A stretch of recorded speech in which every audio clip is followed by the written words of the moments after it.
Hello, everyone. This is the Crimson Cure, welcoming you to the Crimson Tower, a place where we keep a feminine foot on the neck of the gynocracy, feminism, and black male misandry. So go ahead, pull up a chair, stay a while, and listen.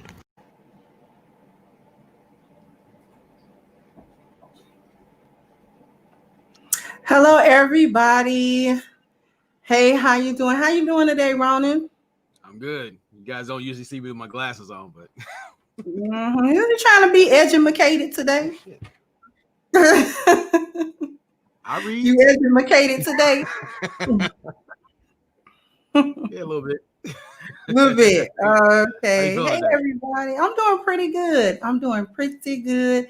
Hey, everybody that came through AL, Father's Time, Torian. How are you all this Sunday morning?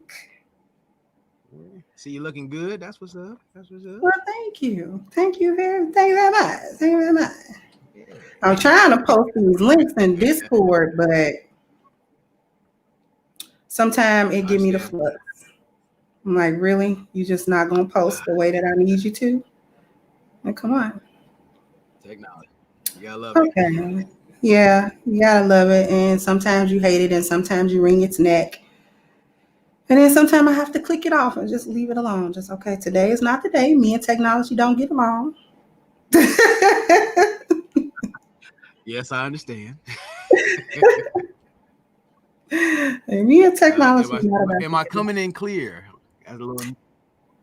Yeah, you are. You're not using Firefox again, are you? No, I'm not using my Yeti. I sent that away. So You sent it to, you know, new mic going up yonder.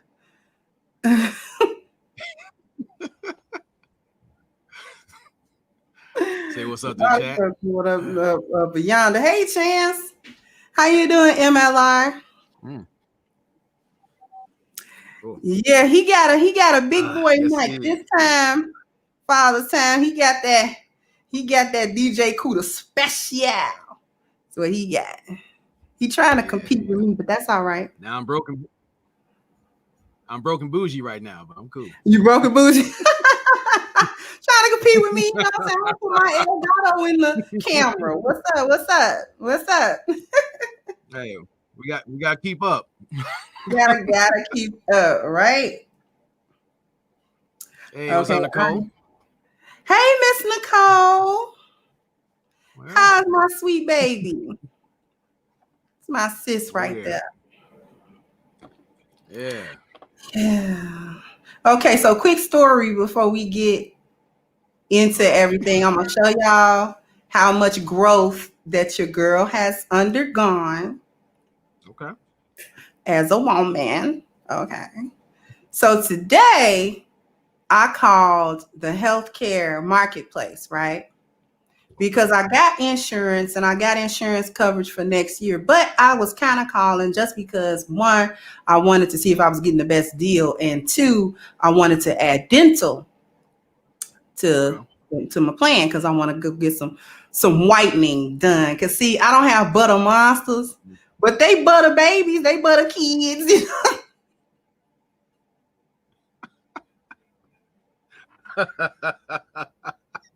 No, they're not butter monsters, you know what I'm saying? They're not like yellow and all decrepit or anything because, you know, I take care of my teeth and, you know what I'm saying, and my mouth care and all that kind of stuff. Like I don't have cavities and gingivitis and none of that kind of stuff going on with my mouth. And I got all my teeth. You don't have a middle tint, do you? No, I got all my teeth, you know, they all in a row and stuff like that. Okay. But I just wanted them whitened. You know, I want them pearly white. You know what I'm saying? I want them white. White. You know, white. Yeah, okay. If I say, you know, you want gold fronts. You know what? I actually thought about an open face crown because my mother used to have one and it was really pretty, a pure gold open face crown. And I always thought that it was very pretty. And when I was little, I didn't know that you got crowns for a reason. You didn't just go put gold on your teeth like that. They were there for reasons. Like the dentist didn't just do that. You know what I'm saying? So when I was little, I was like, oh, Yeah, I was like, that's cool. That's pretty cool because she didn't have full crowns. They were open, so her teeth were white, and then they were just trimmed in gold, like parts of the front row. So I was like, oh, okay, that's actually pretty cool. But now it's like, I don't need orthodontic surgery care. Yeah, pretty good teeth. I've never had any cavities or anything. I've actually never had any. But beside the point. Thank you. Thank you, Joe Average Brother. Thank you, Go Professor. Thank you, Nicole Ali, for the Cash App as well. Also this. So I called because I wanted dental and all of that, you know, whatever, because you have to add that separately if it don't come in your plan. So I'm talking to a lady. Now, y'all tell me if I'm going crazy. So she wants to authenticate me and get into the account and, you know, see and help me out. But have you ever had any company ever ask you for your password? No. I didn't think so. And in my 6-year tenure of being a customer service agent from anything from AT&T to Apple to Xbox to TMG Health, I have never asked any person that called for their password because an agent system is not the same as the customer facing system. Right. Your system asks for password and username. Agent systems do not ask for passwords and usernames. They ask for other authentication. So you might give the last 4 of your social, especially since it's healthcare, you might give that, you know, give your name. You might even give your email address or something of that nature, but you don't give your password that you have for you. So I said, my password. She said, yeah, your password. I said, she said, do you remember your password? I said, just to see what she would do, right? I don't remember it. So now what? So then she gets this little attitude. She's like, you don't remember your password. Wow. You a good one. I would have slipped right there. I'm like, she talking to me? You know how Robert De Niro was in Taxi? Yeah. You talking to me? You talking to me? So I stayed calm. I stayed in Woosah state, right?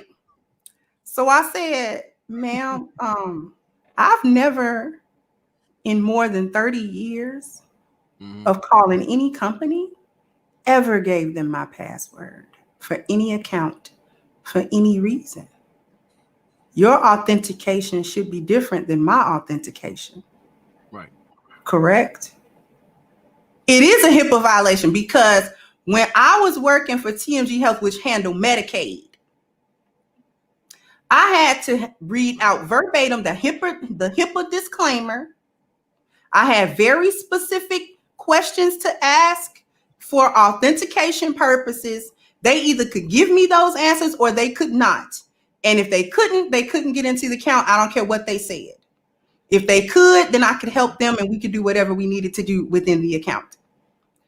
I've never, like I said, Xbox. I don't work for Microsoft. I don't work for Apple. I've never asked any customer, what's your password? There are companies that state specifically, our agents will never ask you for your password.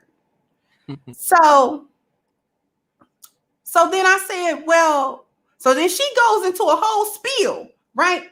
She's like, well, I'm a federal whatever she said, and I'm authorized, and you know I'm a senior agent, and she just went through the whole little line for her little $12.95 an hour. You weren't gonna, you know, say discredit her for $12.95, honey. She was spicy for her $12.95, okay, that she was making.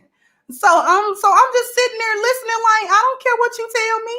So exactly, Fit. Yeah. I hope they call was monitored, and so once she got through running down her credentials as to why she was eligible to receive my password. So then she said, once I get into the account, I can see everything anyway. So I didn't like her little attitude, because she had a little attitude. And my sister was sitting there looking like, because my sister lit. My sister don't play. Yeah. So I'm sitting there like, what? I don't like the attitude. So I'm getting upset. Right? I'm getting upset. Now, 2 ways I could cuss her out. I could do a clean cuss out or a dirty cuss out. Dirty cuss out is B's and MFs and all that kind. I didn't want to do that. Clean cuss out is what I learned how to do as a customer service agent. Okay. You cuss somebody out, don't say no harsh words to them, but you can read them their whole life. And I said, you know what? I'm not going to do either. She had such a little nasty attitude about the whole situation. And she's like, I mean, if you just need help with your password, I mean, I could send you a reset link, but I mean, I don't understand why you don't give it to. I said, I don't understand why you're asking for it.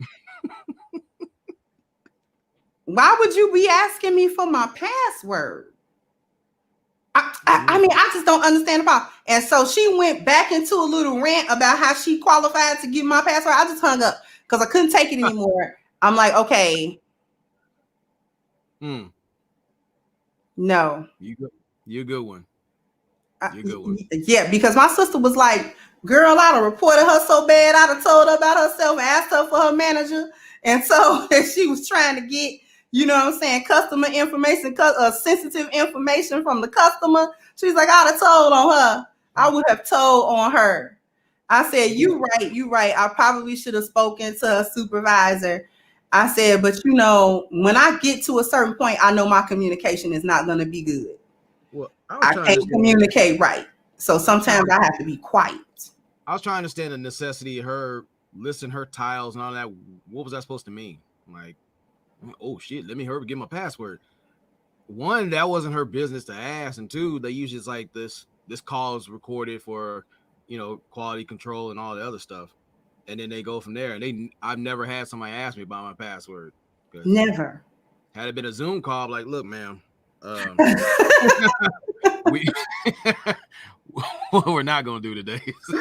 That's what we're not gonna do. Right. Exactly. Like, really? Like, she asked, like she had the audacity this Sunday morning to ask me for my whole password. Because when she said, yeah, I'm gonna need, you know, we can go into the account and need your username and password. So I said, she was on speakerphone. So my sister looked back at me like, did she say password? And I said, I think she said password. So I'm hoping she don't ask me really for my password, you know. So she actually confirmed my email. Okay, email. Right. What's your name? Gave my name. Now, what's your password? Squeeze me? No. There was a time and a place where she would have got ready to riot act real smooth. Just cussed her smooth out and hung the phone up, but I didn't do it. I'm being a good girl. I'm being a real good girl. So here's what I want to do. I'm going to welcome everybody that's joining me in with us this Sunday morning. How you doing, Ebo Sosa? What's good, Sheep? Torrance. Hey, Miss Angela. Hey, Miss Taylor. How you doing, sweetheart? Mm-hmm. So here's what we are going to be talking about today. Today, as you can see, the title is Where Do We Go From Here? And what we're talking about is this space, right? This YouTube space, the M word, I don't want to say it. The mano, you finish it. And Magosphere. The Magosphere, okay, Maggle Mountain. Where do we go from here? Well, once we reach the precipice of Maggle Mountain, where do we go from here? Like, okay, and what we mean by that is this. It seems as though, and you guys can, in the chat, can let me know if you've seen this. Thank you, Sheep. Does it seem like to you all, I'm going to ask you, Ronin, but I'm also asking everyone in the chat. Does it seem to you as if this space is just kind of aimless? Yes. Yes. Okay. Because I'm gonna ask you, when did you notice, or when did you notice this space becoming sort of aimless, or that there was a shift kind of in it? Let me know what you've seen, Ronin. It seemed to be going back to the patterns I saw when I first came into YouTube around 2008 or 9, and it was circular topics. Or whenever we talk about something for progressive, you see some massive resistance against it. As I seen with the Angry Man, he was talking about, you know, the tenets about things, and some people felt some kind of way. Or he talked about realistic life stuff that you need to make adjustments for, and there was a lot of pushback. There were some people who were looking to cling to that fantasy island type of template, and knowing it wasn't working, but they were going to fight against it anyway. And then when you had the influx of feminine energy, whether it be fermented or not, then you really start to see the fallout. You said fermented. That's what I started. That's a whole other conversation. Oh, and the other part is when they started attacking individuals that, you know, we upheld, like, you know, in respect, you know, like a BGS or a legion of others that were about of substance and talking about forward progression and brotherhood and actual Black empowerment to an extent. They've been attacked, you know, chastised, you know, doxxed and whatnot, and all the goofiness just went in overtime. And that's when we had to make the separation between content creators versus conflict creators. That's when I saw it. Okay. And I feel you. I have noticed that same sort of trend. Fit Feminine over 40 said there isn't real content and structure that we can learn from and build on. I agree with that. I definitely agree with that. Let's see who else answered in and weighed in. Darian said he felt the shift when BGS left. Yes. Okay. When BGS stopped after the whole doxing situation, he basically took his catalog. Yeah. Which was an extensive catalog of researched information that had been compiled over many, many years that he was giving this space pro bono. Okay. He didn't put it behind a paywall. He wasn't one that took cash apps and super chats and things of that nature. I mean, if you wanted to send him something, you could, but that wasn't the crux of why he was here. He wanted to give the information. Maybe somebody could take that information and make some good, better choices based upon what we know and the patterns, because he's always said this. I watch patterns over 30, 40 years, just watching, you know what I'm saying? And you can kind of predict what's about to happen based on the previous pattern. I noticed that there have been plenty of shifts, some small, some mid-range. The most recent shift into being almost this rudderless ship, and I hate to say it, was when Brother Kevin Samuels blew up. And it wasn't him. It was everybody's reaction to him that was problematic. He was only doing what worked for his channel. And he'll tell you right now, I do what works. But I remember saying that. I remember. But everybody else's reaction was almost like, oh, he blew up, I didn't. So now it's all pointless. Yeah. Which begs the question for me as to what was your point of being here anyway? And it goes back to what you distinguished as content creators and conflict creators, because we had a whole lot of people whose channels here in this space were born from conflict, born out of beefing with another content creator, born out of being a panel prostitute. There are a lot of people who have channels because of the Coliseum. We never would have heard your voice. We never would have, you know what I'm saying, fell asleep to you had you not been on the Coliseum. Okay. And now they have, your sheep said, content creators. Okay. Yes. We can do with that as well. And but this last shift after Kevin channel blew up, he got, you know, all the subscribers and the viewers and things of that nature, which kudos to Kevin because he actually went viral over the weekend. So kudos to him. This isn't about him. What I'm saying right now isn't about him. And I want to make that very clear. This is about the inwards reaction to his success. Yeah. And because they had not found any niche or groove to propel their channels, it was almost like, well, forget it then. We don't need to be here. And now you are hard pressed. And I'm going to say it.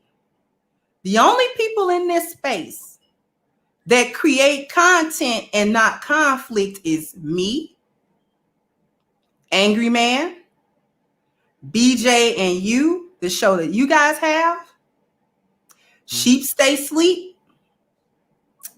And that's about it that I can think of that consistently make content. Grinch is included, but Grinch is spotty. Yeah. He doesn't always make content. But for those of us who consistently, and Nicole Ali, she makes worthy content. Okay. She's not a conflict creator or a content creator. Okay. You know, so, and I'm sorry, those are the people in this space that make actual content that isn't predicated on just whatever. I mean, you could also include, if you wanted, and I didn't mean to not include them, if you want to include Dr. Tia-San Johnson, if you want to include Green Gorilla, but I'm sorry, we're the only ones that have content that somebody can come and get something from that helps them in their actual, the application of their lives practically. Because wasn't that the point though? When I came to the manosphere, and I'm sorry, I'm gonna hand the mic over. When I came to the manosphere, there I said the word, whatever. I'm gonna try not to repeat it. When I came here, I saw Black men, getting together in a meeting of the minds, expressing themselves without filter or without fear of being ostracized or marginalized for their opinions. They were talking about their shared experiences in the community, personalized relationships, and all of these different things. And from it, you had MGTOW and SYSBM and, you know, all of the other acronyms that people wanted to ascribe to, and, you know, all of this red pill, blue pill, and everything. And I was attracted to the space because I saw the potential for moving forward, for actually creating some type of at least cultural change within our Black culture. Yes.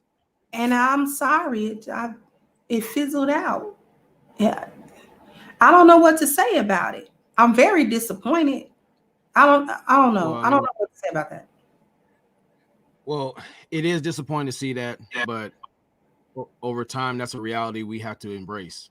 Like, when you have like other content creators like the Gloves Off Show, Pimp God, you know, you have, you know, Dr.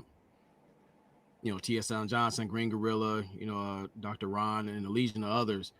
Like, this was supposed to be a space where we had all different voices talking about a lot of issues that most in outlets outside of us would never address, at least in a constructive manner.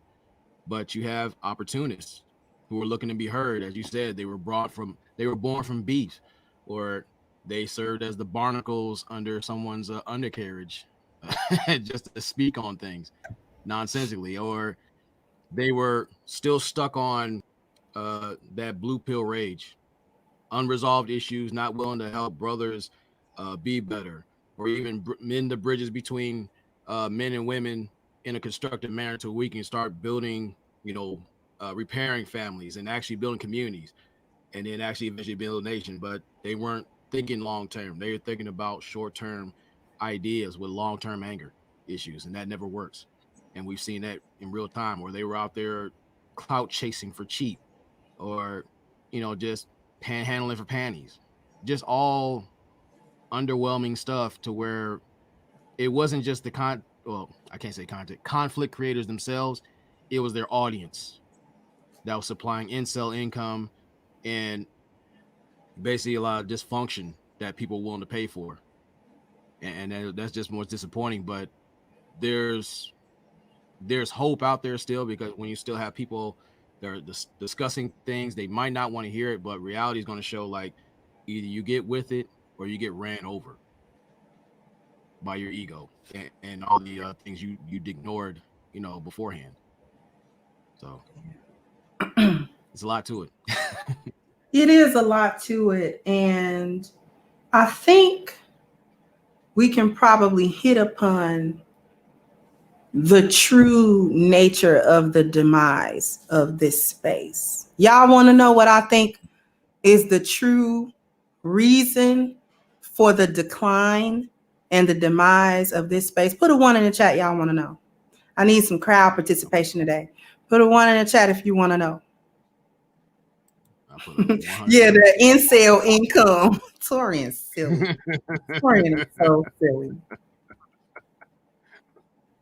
Oh, I didn't mean to leave Torian out. He's a content creator and not a conflict creator. Yeah.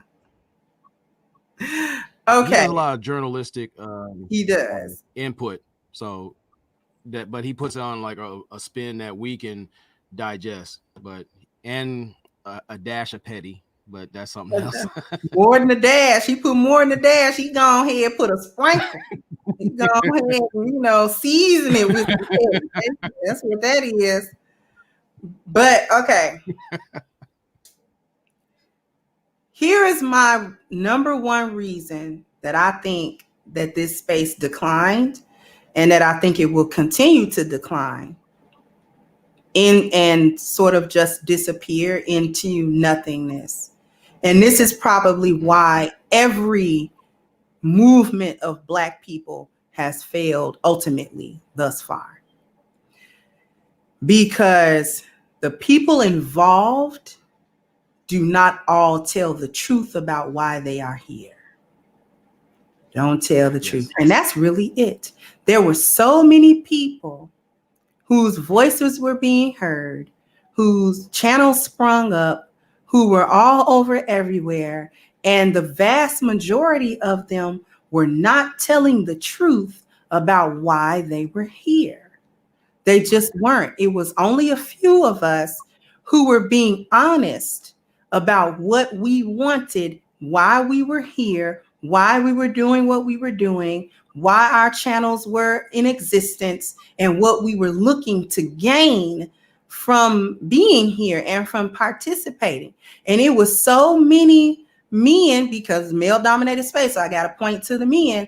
It was so many men who were just dishonest about why they were here. If you hurt, say you hurt. Mm-hmm. If you really wanted that blue pill life, say that's what I wanted, and I'm angry that my bubble was burst. I mean, be honest and say, you know what, I'm in red pill, blue pill rage, whatever. I'm not ready to come out of it, and I'm toxic to people as long as I'm in this state. Say I don't want to heal. I just like dysfunction and attention, and this is just entertainment to me. Like, say what it is.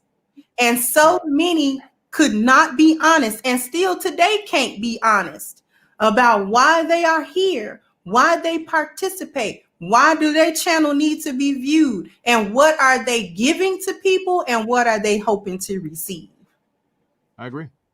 Yeah. And what you speaking on being honest with yourself, when I took that 4.5 sabbatical and like really kept away from a lot of people, I had to detoxify myself. I had to, because I didn't want to spew all that toxicity. I want to be the toxic avenger online and then encourage a bunch of wounded other people to rally behind that. That's why me and a few others had a discussion about quality over quantity. Like, I'd rather deal with 100 quality people than then 1,000,000 tainted individuals, because when you fall, that fall's gonna hurt. So when you go out here and do what you're supposed to do, if you're brutally honest with yourself, you can teach others to accept the truth, not the sugar-coated kind, but the real hard truth. That way you can build from that, because if you eat too much candy, you're gonna have cavities or an abscess. Yeah, that's true. Very, very true. And I want to acknowledge the chat room as well, because y'all are definitely putting in some good input. Father Time said many of us just play the background and support. And I'm going to speak to that, because there are a lot of people who never had channels, never wanted a channel, but they were here for the right reasons. And when they saw so much dysfunction, they left. They took their support and they went elsewhere. And I want to speak to that also, because there's a second reason for the demise of this space. And it was a thing that the masculine mercenaries tried to address. Black Order, masculine mercenaries. We went under a lot of little banners, but we were all the same thought pattern. Right. And there was no standard of behavior. There was no standard for who could and should be heard and who needed to fall to the back. And people will say, well, it's YouTube. You can't stop somebody from creating a channel. No, you cannot. However, you can pull your support and attention away from those who don't qualify to speak. We're not going to let you speak, because if there's no incentive for them to have a channel, they'll leave the channel alone. So what we never established, and I think that's one of the things that disappointed me the most, we never established as a male-dominated space who the leaders are, who are the men who get to come together and like make good decisions about the direction of the space. You know what I'm saying? I don't think there were enough people that took it seriously.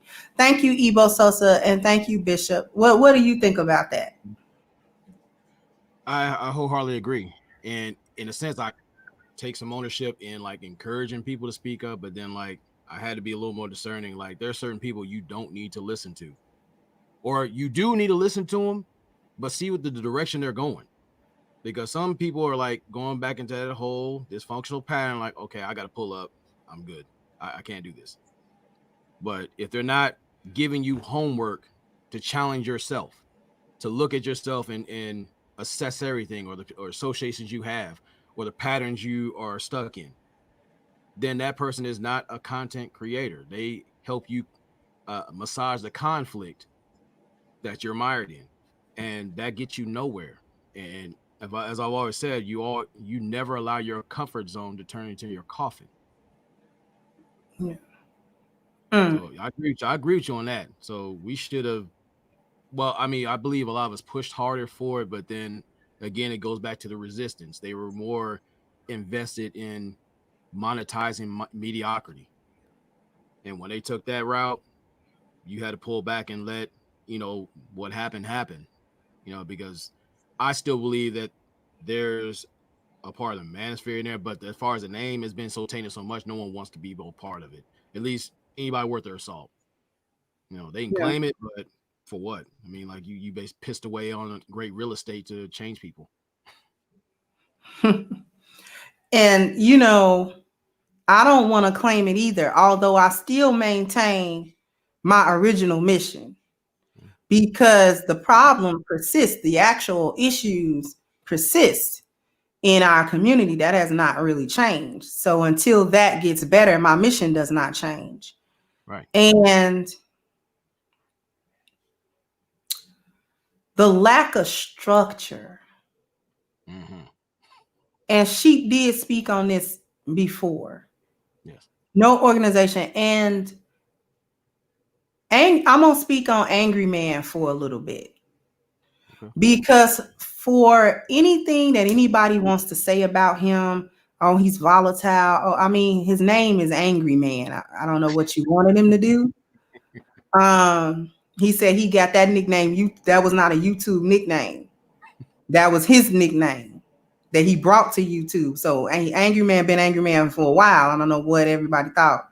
And he a Libra too that gets mad. But anyway, speaking on Angry Man for a little bit, and shout out to Valdez. Yes. He attempted to lead by example on the standard bearing. You cannot allow anybody and everybody to come do and say whatever, and none of the men stand up in solidarity and say, we don't deal with that. And if you're going to engage in this type of tomfoolery, we're not going to pay no attention to you. You'll be ostracized from the group. You can have your little channel, but it will fade into obscurity. We will make sure of that. Okay, because we will act in solidarity to the audience as well as other content creators to kind of freeze you out. You can't. How many times has the Prime Penguin been allowed to run amok? And people still rock, you know, like. And I hate to bring up a specific individual, but I did it because I kind of identify with what I'm saying. Yes. Okay, about the lack of the standard, and people used to be mad at Angry Man when he would point out, like, listen, we can't have these kinds of people with these types of mindsets being the top influencers in this space. Right. We can't. And if we're men that say we're about something and we're about order and structure and we are about moving forward and fulfilling these goals, if we have a goal, then why aren't we doing that? I think that's what he was trying to accomplish in the commission. Yes. With the commission back in the day. I wasn't around when he was trying to do that. I think that happened like just before I came around and like really came around these particular content creators and people. So that lack of standard will always be a problem because lack of order is chaos. And chaos is feminine. Yeah. It's feminine. It's feminine energy. Chaos energy is feminine energy. Why do you think the women are here? Yeah. Well, for one, they saw opportunities to not just overtake the space, but abuse the individuals who gave them the opening. Like, as you said, like when, as a man, you can tell me anything, but when you say something, I'm gonna see the follow-up. If you're about, if you're talking about you're about brotherhood, which is something a lot of us promote or there, I'm gonna see how you do. Or we're in a certain space and how you treat other brothers. If you have an issue, I'm gonna look for consistencies or inconsistency, and I'm gonna make an assessment. And when we saw this individual basically go from one thing to another thing, he never stood on anything solid. And all of his issues kept coming up. And then every time he'd leave and come back, he'd be welcomed with open arms. So you couldn't help but to look sideways at certain people. Like, you know what? The circle needed to get tighter because what they're doing over there, that could poison the well over here. So in an act of self-preservation, a lot of us either linked up and like, look, we got to move on from this because we want no part of that. And that if you value yourself, that's what you're supposed to do. But again, when you have people looking to beef over anything, they're looking to put out people's information, put their lives in jeopardy, or give them undue attention. Not only is that sets out legal precedent to address certain things, that can lead to some real physical conflict, if someone wanted to do so. So it's, again, if anybody was looking to sponsor anything, why would I do that? I mean, there's other people who would do it, but at their detriment, and they left millions on the table, literally. And I attribute a lot of my growth to brothers like Angry Man, because he said some things like the truth as I needed to hear it. It wasn't sugar coated. There was no additives. Like, look, this is what it is. You can get mad all you want, but if you address things the right way, you can turn that raw anger into righteous anger. And it has been said, righteous anger gets shit done. And that's what I've been seeing within these past few years. So I salute him for holding firm on what he believes and stands for. But to see these individuals show their emotional side, that's what I need to see too. I need to see the real you so I can either roll with you or get the hell away from you. Yeah, exactly. Especially you non-select dating coaches, whatever you want to call them. Whatever. Which is ridiculous in of itself. Like, who even says that? Like, who even does that? It's ridiculous. But I want to point out something else that Father's Time said. He said, men provide structure, order, and have systems in place. I put my hat in and provided a value system we all could subscribe to and measure ourselves by. And it's important that he said that, because that is part of masculinity and leadership. The installation of a structure and an order, and from that comes a system that either one man or a group of men come to decide upon, and then they work that system. I'm trying to find good words here. Let's be honest here. Let all hang out. We don't need the one thing that we don't need any more of in this space is another sort of emotionally driven movement. Right. Getting angry all over again at the gynocracy, at the problem, at the women, and then allowing that emotion to fuel you coming together, but then not using the masculine foresight to produce a system when that emotion wears off of you. When you're no longer that heated, and now it's time to think in a more clear-minded, logical fashion, and let's implement some solutions here. I think that's probably going to mark my third reason for the demise of this space. No true desire for resolution. Yes. No true desire. Yeah.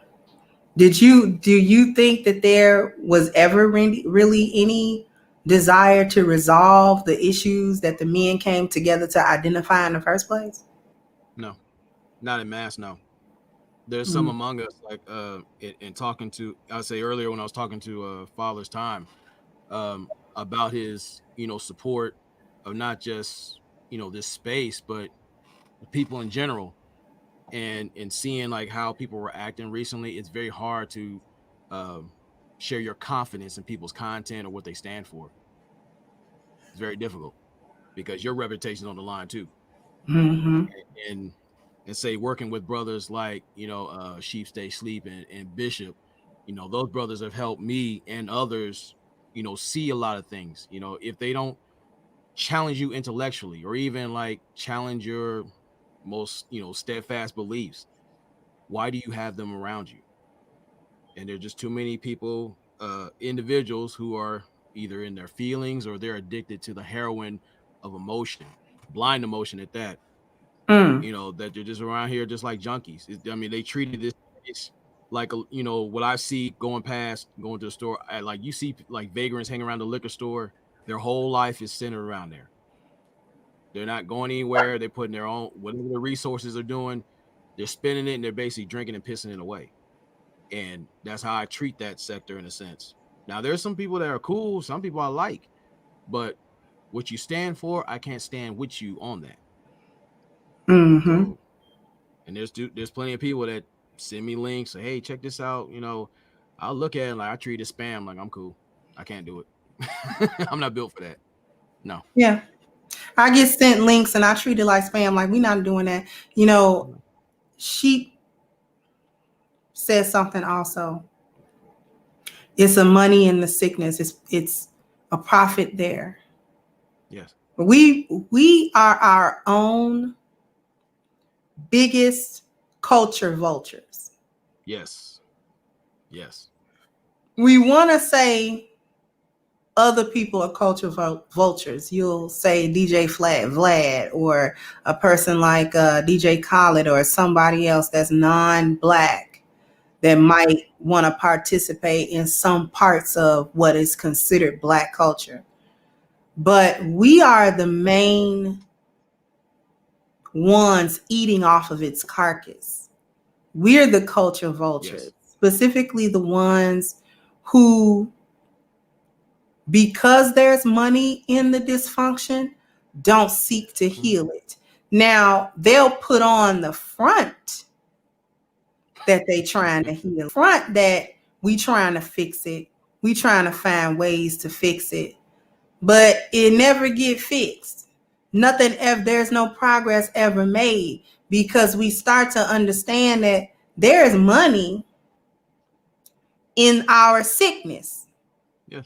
And our continued sickness. Yes. And whenever anybody finds that out, solutions are abandoned for that money that we covet so much, and we eat off of our own people with that. And I think that that's one of the saddest parts, I think, because it ends up we don't really want solutions. I don't think we as a people know who we are without dysfunction. That is a sad assessment because it is true. It's like everyone you talk to, they have to have a struggle story, or they don't speak of anything, any triumphs rarely, or what they've overcome, or they talk about that generational failure or their addiction to dysfunction.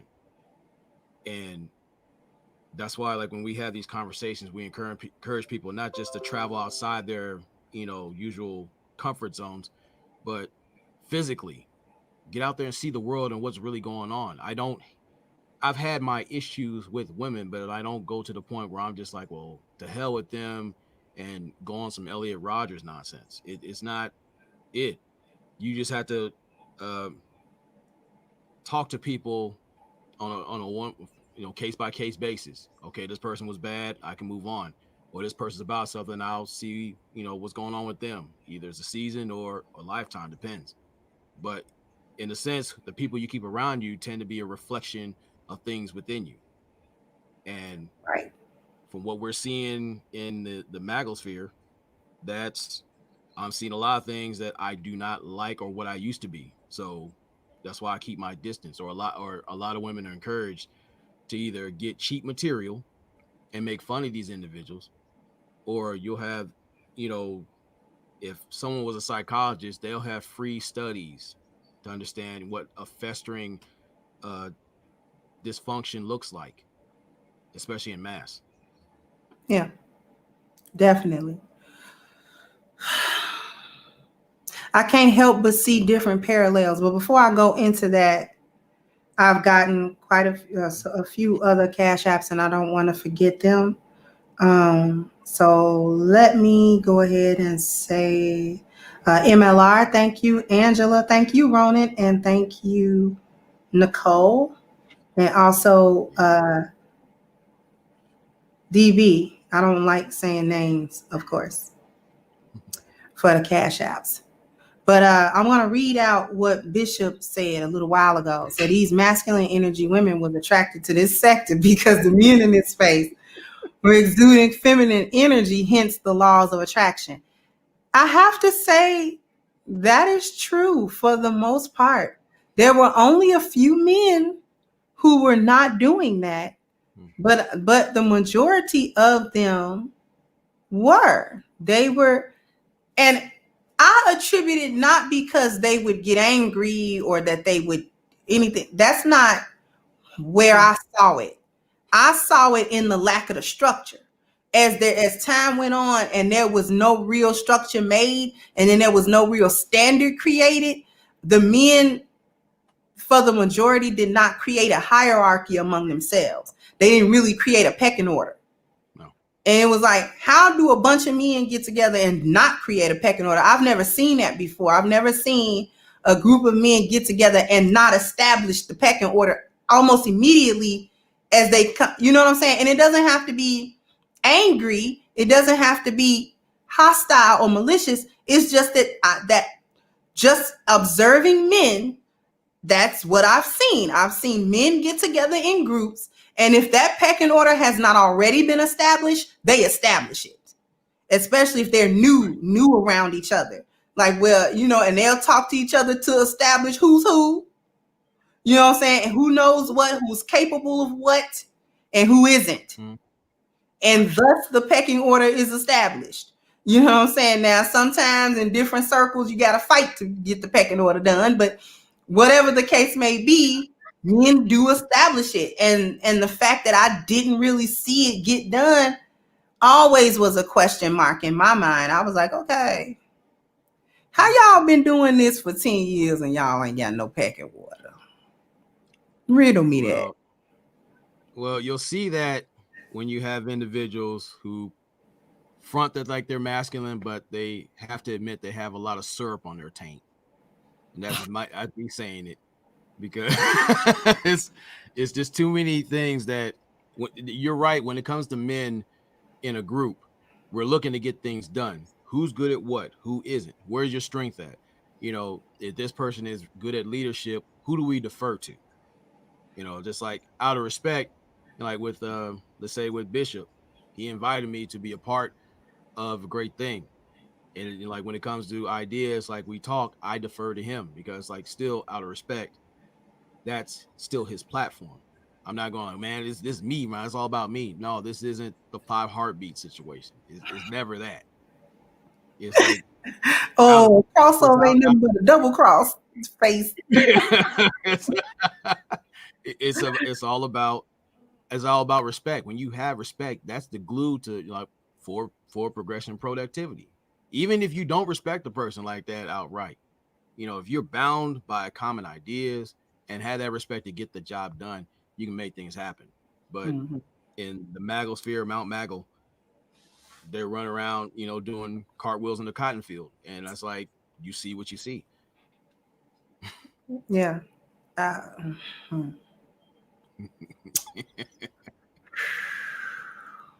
It's a lot to take in. It is. It is a lot. It is a lot to take in. Sheep, I'm done with you and taint talismans. I'm done with you in that.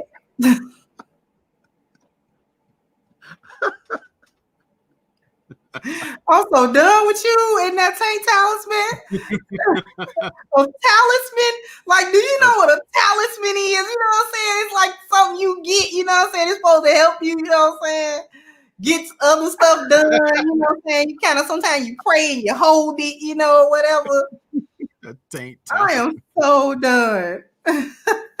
As bad as Maggle Magistrate. Like, come on, man. Just No, but it is a thing I want to say too. It's like another thing that spelled the end for the magosphere is the rocky relationship between actual men and women. Because if you have these grievances, on both sides, you got to come to a consensus like, look, these are things we don't like. These are things we need to work on. These are things that we can build on. And not just do it in this space, but see it in real time. Not just, for the audience, but for yourself. That way you can grow as an individual. But there's so many people who are addicted to being arrested in that anger or in that moment. Well, this person did me bad. Because in that, you have to go within yourself, as which I've been doing, and fixing things. I used to have certain traits that the magosphere, they celebrate. But I knew then I had to get the hell away from everybody. If I really value my place and talked about being a sensible giver, I had to put in the work to be that. I just can't go out here capping like everybody else and say this is what I am on red pill and everything, and you're doing pink pill antics. That is not it. You can't do it. So you just can't say you're something. You have to work and be that something consistently. Because when you look in the mirror, you know what you are. Yeah. Regardless of how many followers, how many sponsors, whatever, you know exactly who you are and why you're there. And that's the number one opposition you're going to face every day. So you can put on a good face in front of everybody, but when you look in the mirror, you already know what you're looking at. Definitely. That's what helps us establish a standard. And if you can't be honest with that, you're living a lie and you're going to die. You're going to die faster or a prolonged death. Yeah, definitely. Hey, Miss Bomb, how you doing, sweetie? Oh, hey, what's up, stranger? Miss Bomb done joined us this Sunday morning.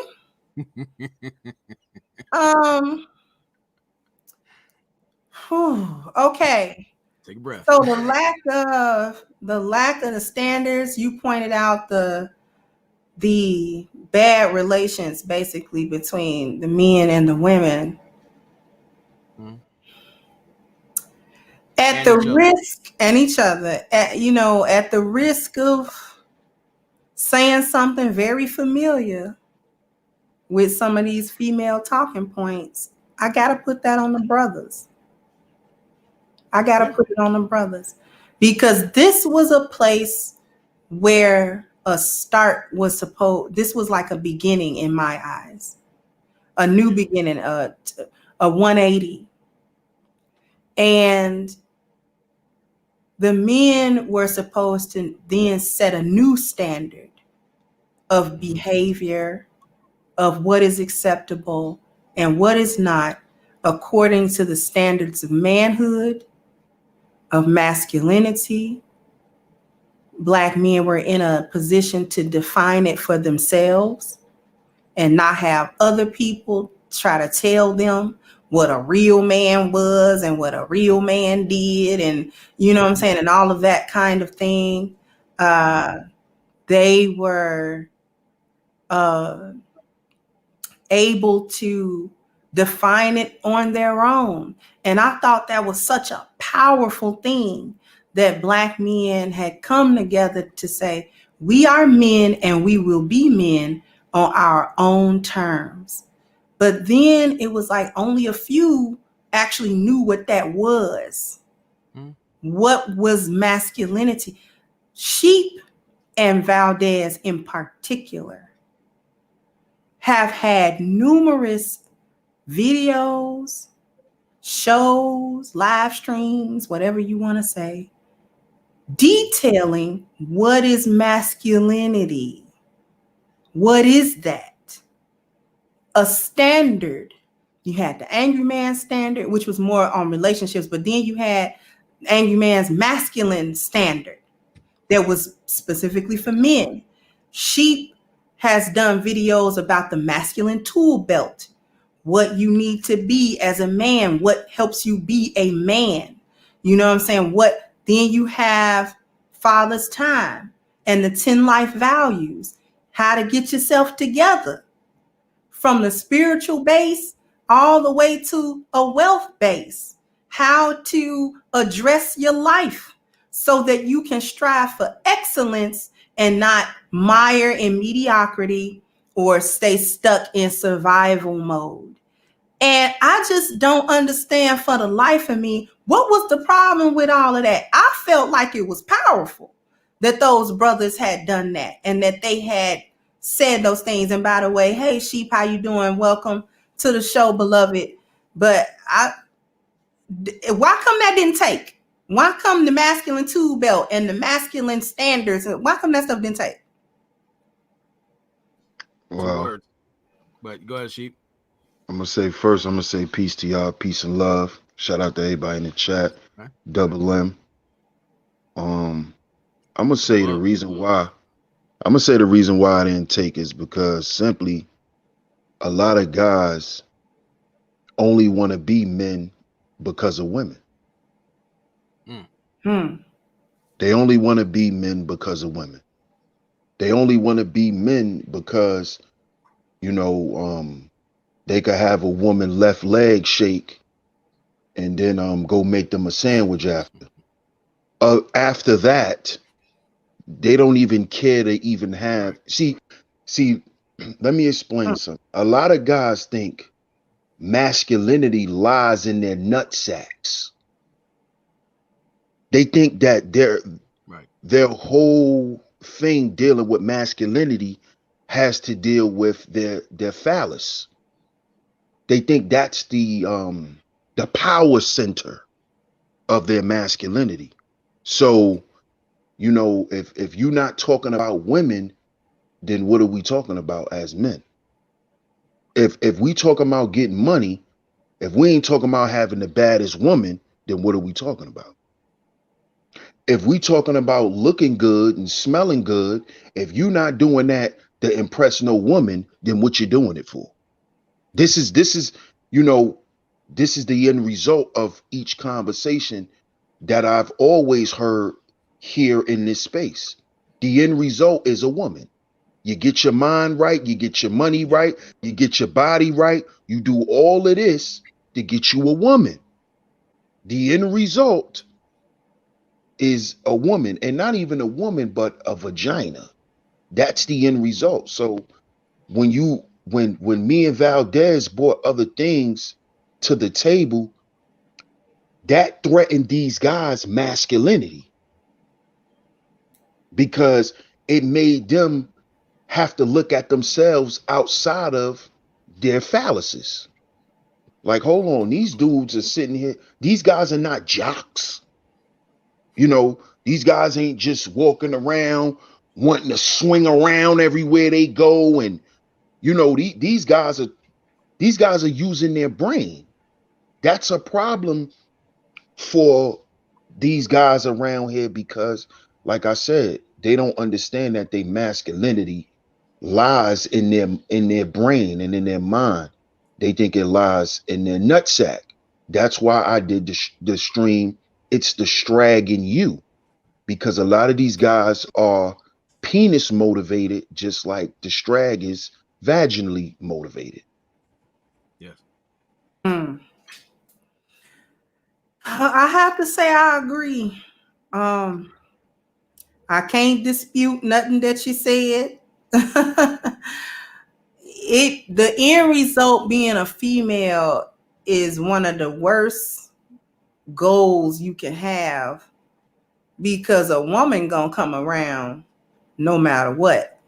She gonna come around you. Some woman gonna come around you. Some woman gonna do it. Might not be the woman you wanted or the woman you thought you deserve. I hate that word, what you think you deserve. The woman you thought you deserved and all that kind of stuff. But she will come around.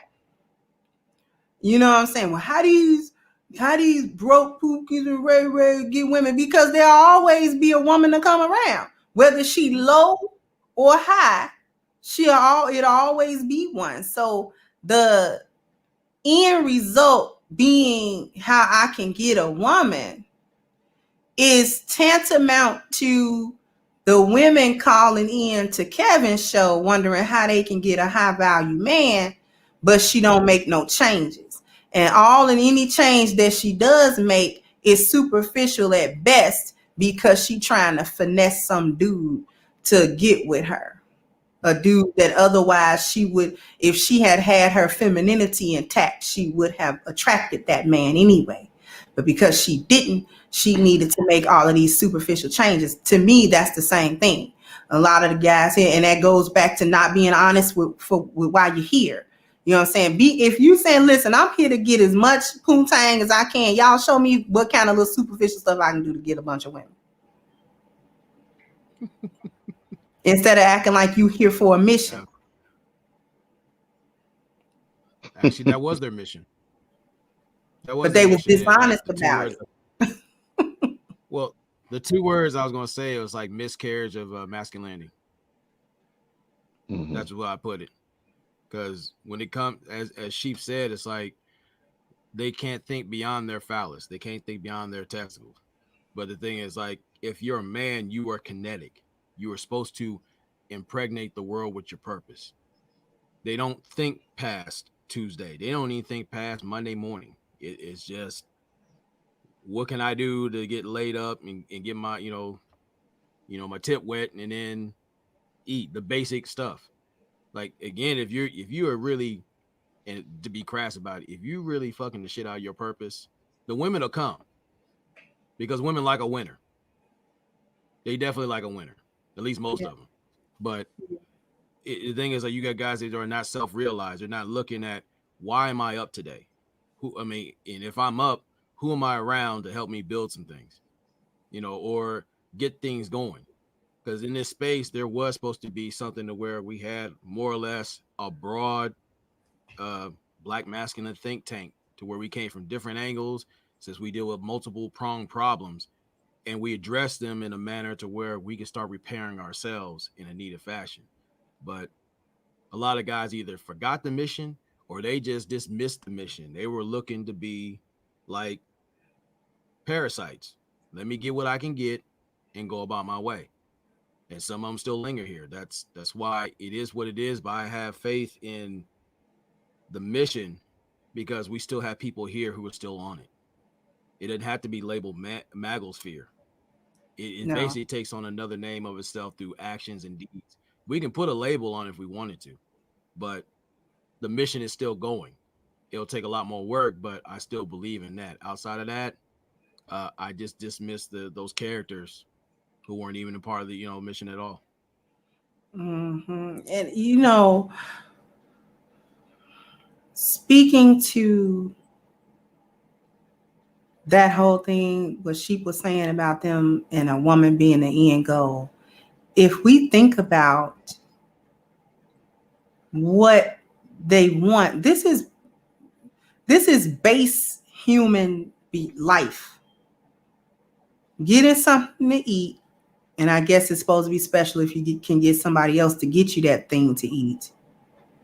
And then having sex, which is a base human function. And then making money or resources, which is also a base human function, particularly for men to do. Because without resources, whatever those resources are, money, it used to be wood, it used to be, whatever. We've always had to do that as a human race. That's basic. So why are we somewhere in 2014, 15, 16, 17, 18, 19, 20? Why are we somewhere still trying to figure out how I can have some type of sex? Don't we know how to do that? Because I don't think it is nobody in here that's a virgin. Well, oh wow. Okay. Well, based on the incel den over there, when you check out their chat rooms, we understand that a lot of those guys only had sex with sex dolls. So you're still a virgin.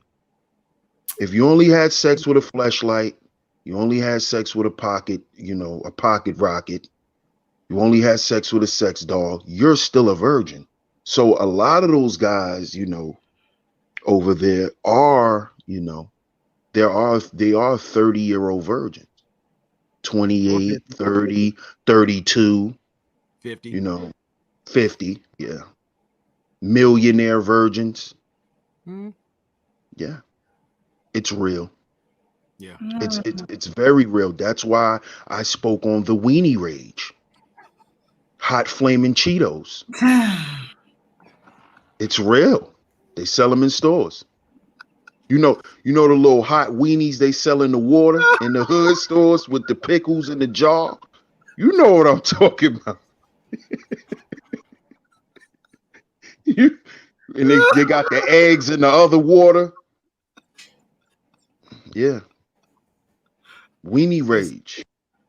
I agree with Sheep because I've seen these guys in real time, and it is the saddest thing I've seen ever. It's like you have the conversation. I had a guy ask me, like, man, how come you're able to do this and this? And like, you could do the same thing if you were being yourself.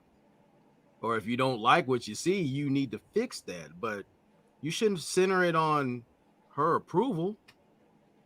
Do you approve of you? Because I all the don't stuff you think tell that. me, you're not telling me.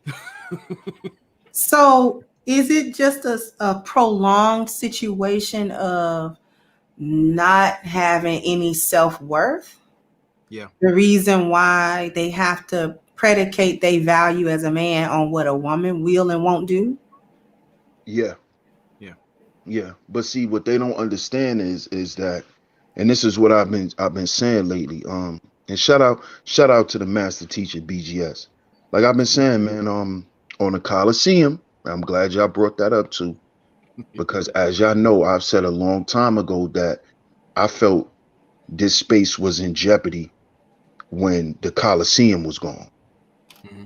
Because that was a pillar of manosphere conversation. That's where we worked out all Yes. our kinks, all our BS over there. And now we have a little carbon copy of it, but it's not the same. It's not the It's not the same. it's not the same. So what the problem with a lot of these guys is, man, is they don't have the mentality that they think they have. They come on here to get inspiration. See, they don't admit that, hey, I'm not this guy. I'm a work in progress. I used to be this guy. I don't want to be that guy. They instead of them saying this, they come on here, they listen to their favorite guy who basically tickles their fancy, and they try to model themselves, they try to model themselves after them. This is why I was doing the shows a couple of months ago, Red Pill and Cyberspace, going in on the fake red pillars. Because a lot of these guys, they're just calling themselves stuff because they listen to their favorite red pill content creator. Just like you got these guys running around here calling themselves alpha wolves, and these guys then had internet wives. So it's just a whole lot on here. And this guy still is being praised and being promoted, and he's getting money and all of this. But let me chill. I'm going on mute. Let me chill. Because I'm gonna be a hater and I'm starting shit on your panel. I'm going on mute. We honest over here. So you can go ahead and speak your piece. Hey, Bishop. Hey, how you doing? Shout out to the bishop. I'm going on What's mute. good? What's good, everyone? How you I doing, see. sweetheart? What you say? Oh my God. I said I was just saying, how you doing, sweetheart? I'm doing pretty good this morning. How you doing? I'm doing really, really well. Thank you.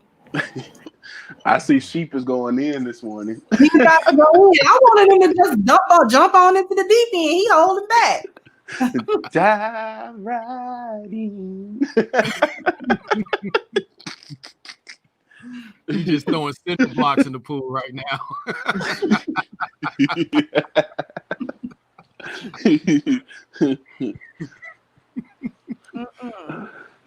Black Pill Star said alpha wolves. I don't listen to certain people. I only listen to me BJ, I listen to BGS when he drops something. Mm-hmm. I listen to AM, and I listen to Sheep. Mm-hmm. That's it. Right. And right there, that's a full plate right there. Mhm. Full ass plate. Yeah, ain't nothing else I need. Everything else is junk food. It is. This is that's a perfect analogy. We the meal. We're the 4 or 5 course healthy meal. Everything else is like Sheep said, high flamings. You know what I'm saying? High flaming Cheetos and the little hug juices that ain't even sweet no more.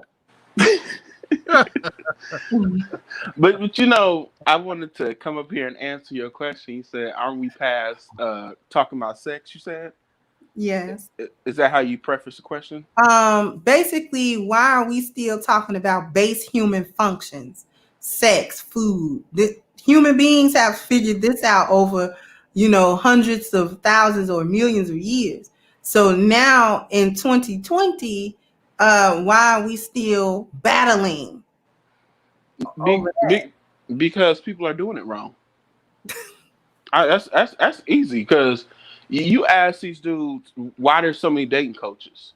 They don't even know how to say hello to a woman, not knowing that that's the beginning of foreplay. They don't know how to compliment a woman. You know what I mean? They don't know how to pull things out of a woman for their glory. And you see it all the time. It's like, you don't know how to do that. You don't know how to do that. It's like it's amazing to me because this is why they're so hung up on women, because they're trying to figure out how did he get a woman and why do I don't have a woman. And it's like you come on here raging and acting crazy, like they're supposed to be my machines. They're supposed to be this, that, and third, and submission this and submission that. I'm like, okay, first of all, you don't have the respect of nobody around you. You don't even command respect. You trying to ask for respect, but you don't command for respect.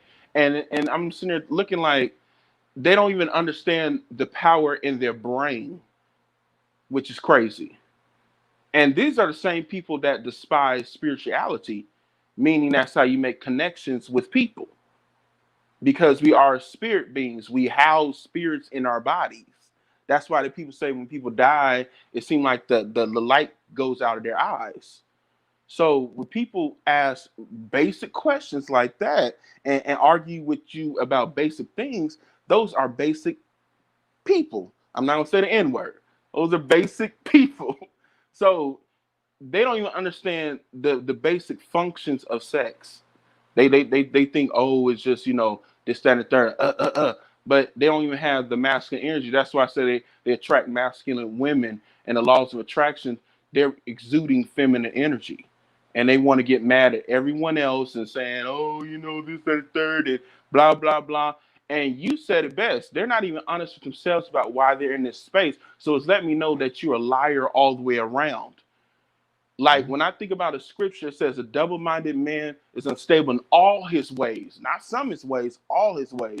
So if you're double-minded in one area, it lets me know you're double-minded in every area in your life. You're not honest with yourself.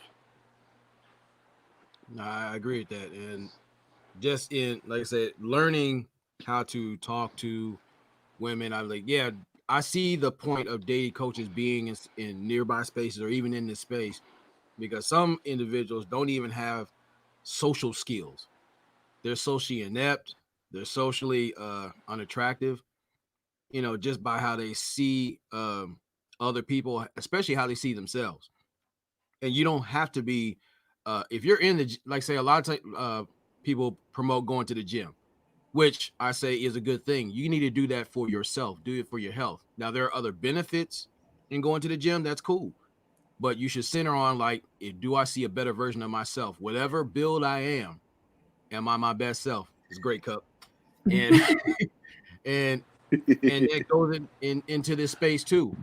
Like when I converse with brothers like Sheep, Bishop, AM, all kind of brothers across the board, which I will be reaching out to. It's like I like to learn from them, see different things I'm not used to seeing. You know, that way I can broaden my horizon and be able to talk to people better. You got a lot of individuals who like want to be in gossip. They like circular conversations. And me personally, I don't feel comfortable in an internet circle jerk. I'm just not built for that. Y'all want me to go ahead and be real about the whole hierarchy shit?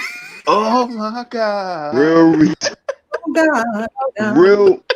Listen, the real reason why there was never no real hierarchy because a lot of niggas are afraid to execute consequences on other Bam. brothers. I agree.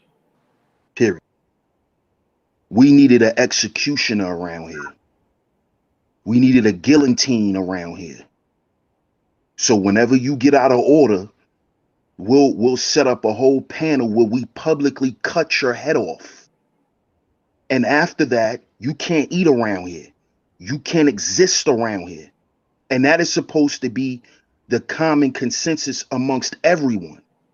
But dudes are afraid to check dudes. You know, dudes are afraid to say you can't do that. And dudes that were afraid to do that shows that you're afraid to lead. That's what that shows. Because leaders hand out consequences too. They Just do. like rewards. I can hand you some allowance or I can hand you a punishment. You know, if you get good grades, you'll get a reward. If you get bad grades, you get a consequence. Exactly. And that wasn't expressed here amongst men. And then when certain dudes try to do it, you had dudes doubling down and telling the other dudes, nah, don't do that. Nah, you can't be going in like that though. Who dudes think they are? But hold on. The men who were the leaders in this space was supposed to step up and say, nah, he writing exactly what he doing. Stand down, homie. You out of order. You out of line. This is the problem. The leadership didn't exercise consequences. It was never expressed to no brothers. If you come around here and you want to be a F boy, this is what you get. These F boys was allowed to exist and they were allowed to grow. They were allowed to grow because dudes wasn't trying to cut heads off. I gotta 100% agree with that because that ties into the standards and not having a standard of behavior, like I mentioned before. And when you have a standard, you're right, Sheep, you have to be in position not only to reward but punish, because people work off of reward and punishment systems. That's how you get results out of people. You know what I'm saying? That's why the governments are set up the way that they are. You can get some reward if you do a certain thing, but you do something else, you're gonna get arrested. You're gonna go to jail. You're gonna go, you know what I'm saying? There's a consequence behind breaking a law because the law is the standard, right? So because there was no law goes hand in hand with what? Order. There's law and order, not law and chaos. Law and chaos don't exist together. Only law and order exist together. And only when law and order exist together can a system be born where there is progress made. And because you have to start with the structure, the men come together and create the structure and say, and they agree among each other. This is what this is what the goal is. This is what our purpose is. This is the reason we're coming together to resolve this problem or set of problems and to see to this goal and see that it is accomplished and reached. How are we going to do that? Let's all put our heads together. How are we going to do that? What's the best way? Because this is why I advocated so hard for brothers. And I want the brothers to understand it, but I also want the ladies to understand why crimsoncure was the way she was when she came here. And I still bite a hyena, so that has not changed. However, the reason why I advocated so hard is because I wanted to see that. I wanted to see competent brothers from every area, the so-called pookie, the so-called educated, whatever. I just wanted the brothers to come together and everybody insert their expertise, what they were good at, put it in the pot. Y'all come up with what we got to do. Set the standard, create the structure. Everything else fall in line. And for those who don't want to fall in line, you either got to go or you got to get punished and go. It's one of the two, because you can't be allowed to be here in the midst of us and hold us back. You can't be allowed, man, woman, or child. You can't be allowed to do that. It's not allowed. We don't allow that. As the men who run this space, who run this movement, who run it, you're not allowed. I don't care who you think you are, to come and throw a monkey wrench in what we're doing, because we don't allow that. And I'm gonna tell you how we don't allow it. You're gonna get X, Y, and Z happen. It is what it is. Take it or leave it. I don't know. Maybe I'm a dictator. I should. No, Allah made me a woman for a reason. So he can't make you no man. You're not a dictator, because like this is some of the lessons I learned in the military, like the Marine Corps. Like when I went to boot camp, it was a shock to the system. And then it was a vetting process. You found out who was who and who was going to make it and who wasn't. And I learned real quick when within those 72 hours where we was up, you know, they just have run around doing paperwork, doing crazy stuff. And I seen two guys who were 6'5" or better crying when they finally went to sleep. They wanted to go home. I said, if I can get past this, I can get past anything.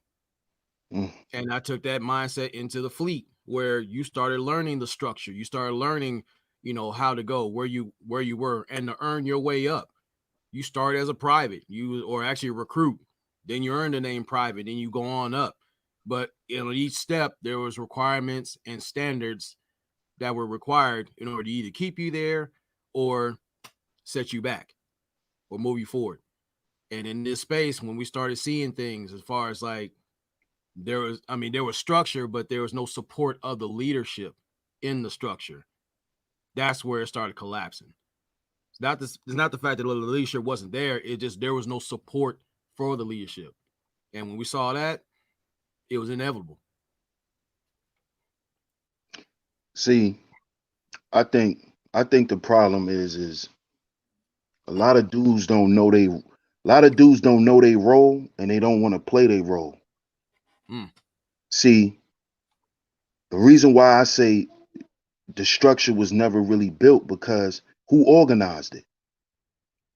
Who was the organizers? You got everybody who want to be a king, but who's the servants?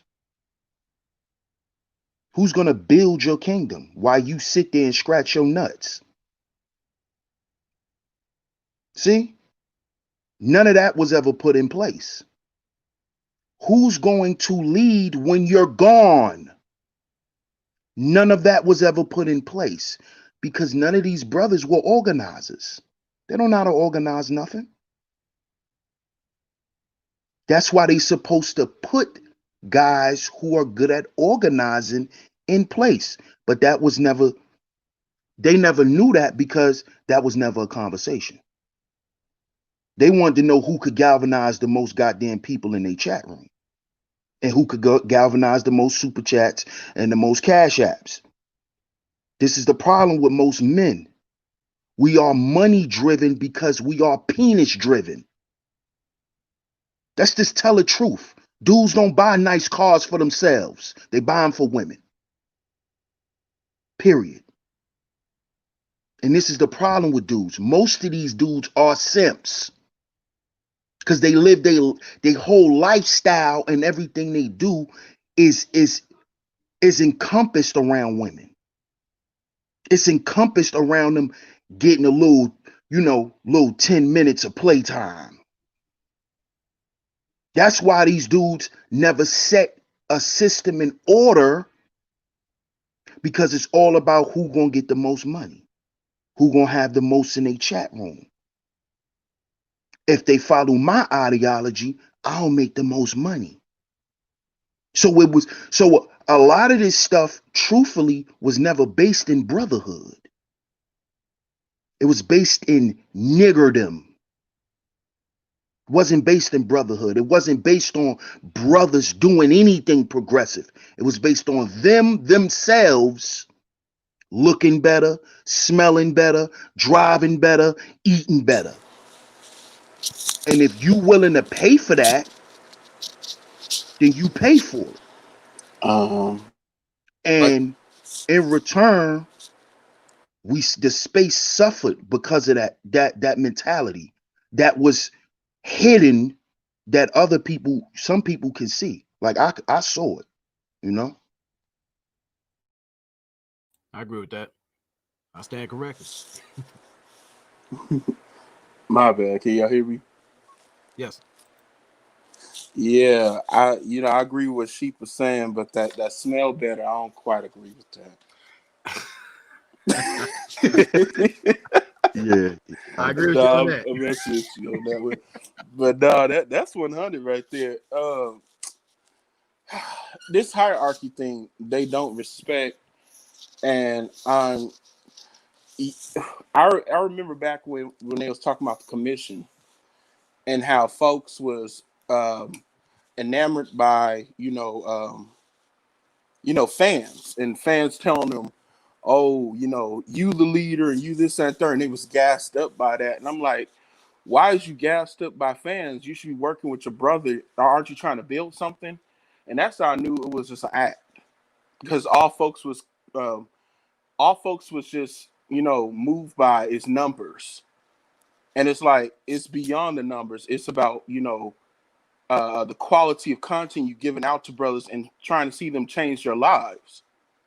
And when you have people that weren't concerned about people's lives being changed for the best, I started hearing this common theme saying, oh, I'm not about solutions. That ain't my problem. I'm not the cleanup man. I'm not this and the third. I'll never be no stepdaddy to these bastard kids. And you start hearing all this type of talk, and I'm like, what? That's kind of crazy right there. It's going too far. But it lets me know that they were not trained by men. They were not trained from being princes to kings. Now, folks want to sit on a throne like they're king, like they're running things, but they never had the struggle of leading people.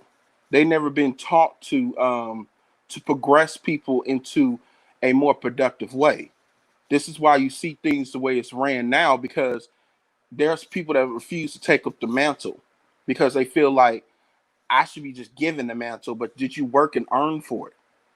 Who is your OGs? Who is your pops? Who is your uncles? Who's your big cousins? Who's your big homies? Who is all the people that you've been around? And when you ask these questions, well, I got these degrees, I got this, that, and the third. I'm like, okay, and your point is, wisdom comes from above, meaning you learn this from older people. They teach you how to navigate through this life. I'm sorry, just because you can parrot a bunch of stuff you learn in the books, that is not even our books. But just because you can parrot those don't mean you are intelligent. It just means that you are a person that can memorize things. And I don't care if you can memorize, and that's nice and that's awesome. But when I ask you, what does that mean? Okay, you don't even know what it means. You just been taught something that you think is great because it gives you some accolades with people that don't even care nothing about you. They don't even care about what you're saying, but you thinking that you're moving something. You think you progress to something. There's nothing wrong with education, but what is you being educated on? To hate yourself? To hate your people? To despise your brother because he doing something? All I see is you being taught self-hate, and then every time you look at me, you want to take a shot at me because I remind you of what you don't want to be. This is why I agree with Sheep when he talks about Jonathan and these dudes want to be something else. And that's when I start seeing that pattern. I'm like, oh, they hate me because they don't identify with me. They hate the fact that I want to help them, but they don't want help from me. They want help from someone else. So it's crazy when I see the space going down. It's like, I get it now. It makes sense. Just because you ain't got a cuck and a perm in your head anymore, don't mean that the perm is not inside you. You trying to straighten out for somebody else. You're not straightening out for us. They talk about the swirling thing, but I'm like, you just as much as a swirler as them. You just swirl in a different way.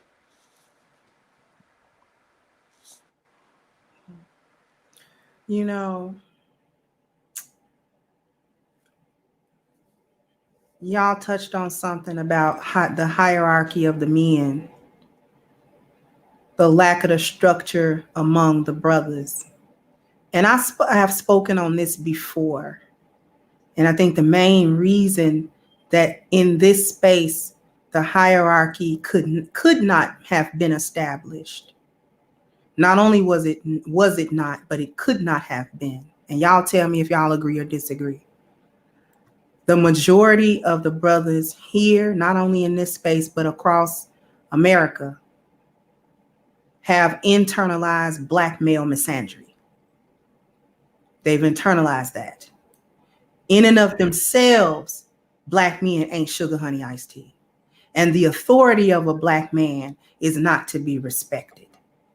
And so therefore, if a black man comes among other men that look like him to exercise authority, to exercise a power, or to exercise some sort of, leadership, the first thing out of most brothers' mouths is who that think he is. Who he think he is, who you think you is, who is you? Who is you to tell me this, that, and a third? But that leads me to something else that BGS said, and the manosphere got quiet when he said it. They was all over it when he said black women suffer from the myth of white womanhood. And then they got quiet when he said black men suffer from the myth of white manhood. What if I do a series on that? And you can hear ant throw up on cotton. You really could, because they didn't want him to go there. Yeah. And really examine the collective internalized black male misandry, where the authority of a black man don't mean nothing, not even to other black men who are in a space advocating for black male authority. Yeah. Can't argue it. That's why he has me. And that's why when he said it, I donated money. I was like, I want to hear it. I donated. I don't care no way. Yeah. I think I sent him a cash out. I was like, yeah, do that. I'll go on record. When he said it, I said I'll go on record and admit when he said that, I kind of did a little praise dance. I merely rocked a little bit. Bro, I started waving my hand. I mean, the thing is, like, that is probably one of the darkest secrets that most guys don't want to address. Like, again, they've internalized the little, not just the white man in them, but the little white bitch within them too. So when it comes to it, like when I talk to the brothers, like, offline or whatever, it's really engaging in-depth conversations. Like, I feel renewed in talking to brothers with that kind of energy and space. But when I talk to other guys, it's like I feel drained. Like, why am I here? Like, this like, how did I get here? And again, it's like, what am I learning from certain people? Am I getting better with time with this person? My biggest fear is if we meet on the street light and we have a conversation where we're going to be, and we meet up 6 months or a year later and it's still the same conversation, I got to cut you off. I'm definitely afraid of that level of stasis because I've been in there. It is not comfortable. The air and the mindset is stale, and I've lost a lot of time, which is something you can't get back. So you need OGs like a BGS or a a Tommy Curry or a legion of others that'll tell you bluntly about yourself. You got to face yourself and then fix yourself. If you're unwilling to do that, you basically castrated yourself on a spiritual level. That's my opinion. And I have to agree. I have to agree because a lot of these guys that'll get up here and be like, man, who does Negro think he is? Was the same one taking orders from a white captain in the army or in the military. Yes, sir. Yes, sir. I'll do it. Yes, sir. Right now. Yes, sir. Or they the same ones that got mighty mannerable whenever a palm-colored Brad would jump on their panel. Y'all remember that? Oh yeah. Mighty Oh yeah. mannerable.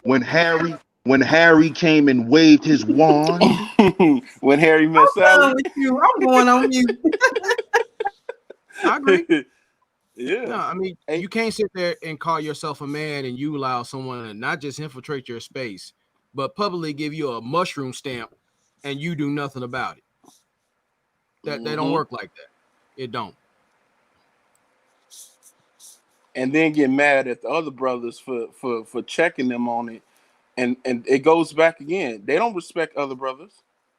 They don't at all. Because as soon as we check them, who you to tell me? You know, you like a chick when she put her hand on her hip and start throwing her neck and all that other stuff. I felt it in their spirit. I felt the sassiness. I felt the saucy. I'm like, look at you getting spicy with me. Like right Sriracha exactly sauce. right then and there. I felt like just backhanding him. Like, what the world is wrong with you? Did you sprinkle bash on my shirt? What are you doing? Yeah, You know they was behind the avatar with one of these. Yeah, and you know, I love my reality TV. They felt like one of the characters on one of the reality shows. Like, who you to talk to me? I got my 4 degrees. I'm looking like, okay, and your point is, go in the kitchen and cook something. That's what I wanted to say. See, a lot of these dudes don't realize the way that they respond to other black men is the same way they complain about these black women in the way that these women respond to them. Mm-hmm. Yeah. They respond to the real dudes in this space that way. Mm-hmm. Well, who you think you talking to? How much money you make? Where you live? Strag talking points. Yeah. Right. Hyena talking points. These are grown men. Where you work at? How many degrees you got? Right. Who died and made you king? All hyena talking points. These same dudes, when you put pressure on them, they start talking just like them women that they complaining about. Yeah. Well, ain't nobody, you ain't my father. Like, hold up, dude. What color thong you got on, dude? You done got mighty vested in this conversation, didn't you? How much money you make a year? What kind of schools your kids go to? Since you want to run your mouth like you run this space. I be listening like, yo, what's wrong with this dude? Put your This is the same down. dude who claims this is the same dude that claims these black women ain't got no respect for black men. But then when he's speaking to a black man, he's speaking to him in the same fashion. Right there. Exactly. Yeah. And those type of dudes should have never been able to exist. No. Exactly. Those type of dudes were supposed to stay in the chat room. Mm-hmm. Okay? You were supposed to just stay on the panel and give your money away like the little thought you are. Ooh. And stay there. Mm-hmm. Bruh. You're not supposed to be on camera eating boogers now. Like, this is the kind of shit that's supposed to get you banned. You're on camera eating boogers. Why? You're not supposed to ever talk about a manosphere. You eat boogers still, my dude. What are you doing? Are you saying he's part of the kindergarten sphere? Pre-K. I don't know. What are we doing here? These are grown men eating boogers.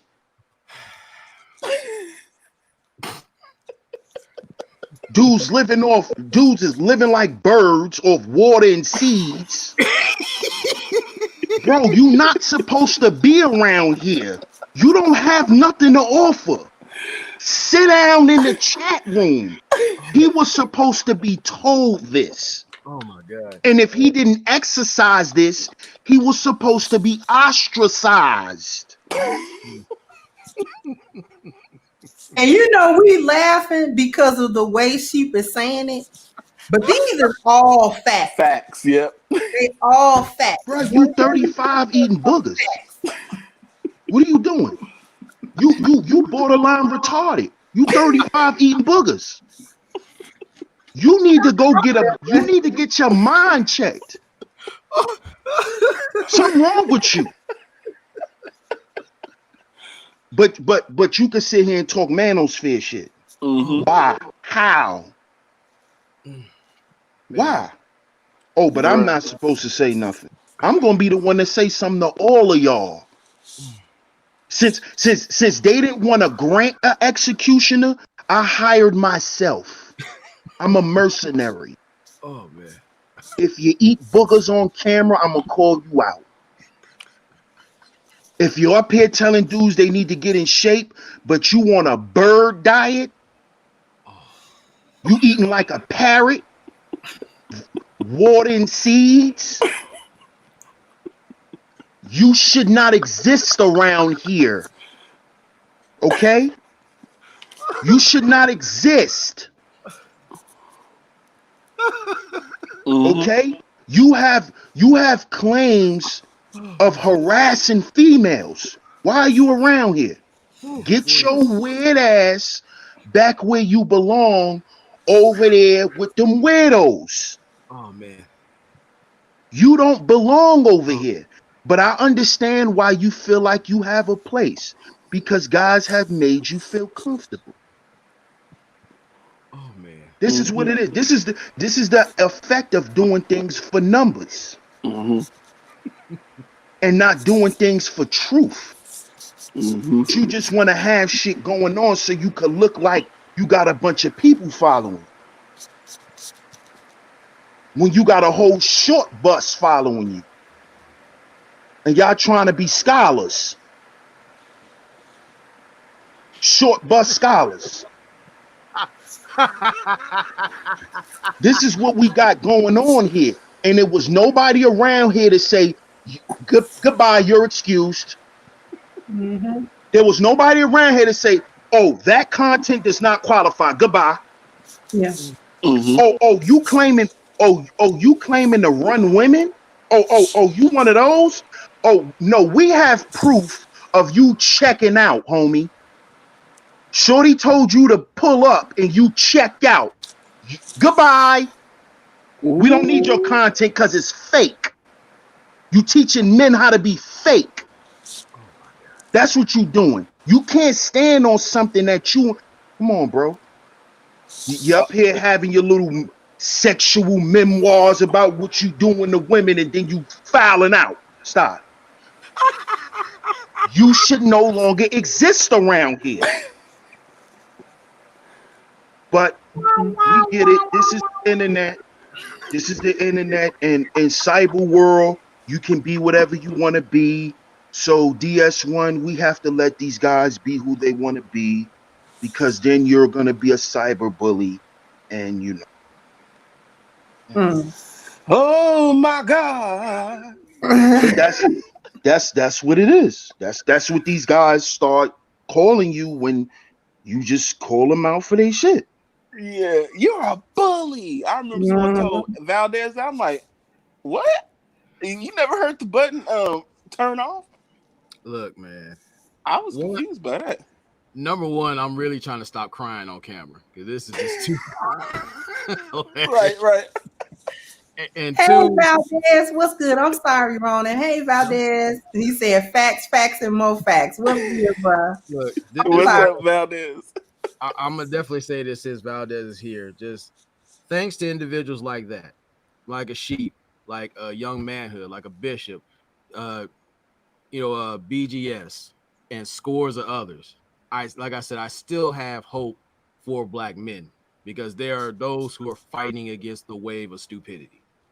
So, and when it comes to my support, if I put money up, I believe in that product. I'm not doing that to be nice or be cordial. I believe not just in the product, but that person. That's why I look to find out more about the individual and then find reasons to support the individual. It's a vetting process either way. I expect the same. That's what it's supposed to be. But in this space, apparently, you have individuals who want to be crowned king, and he's wearing a pair of holy boxers. That doesn't work. It just doesn't work. And then you're chasing women or avatars, which basically you're looking for roommates to live the lie you're living, and none of you can afford the rent. None of you. So in a space, if it doesn't challenge me or my brothers, and we can't build or mend the pieces within ourselves, respectively, it is not healthy. It is toxic, and I would encourage, like my brothers here, and my sister Crimson, to stay away from it. If you value your health and your esteem, you got to vet certain people who are speaking, because some people, they have verbal diarrhea. There's no content that'll stick to you.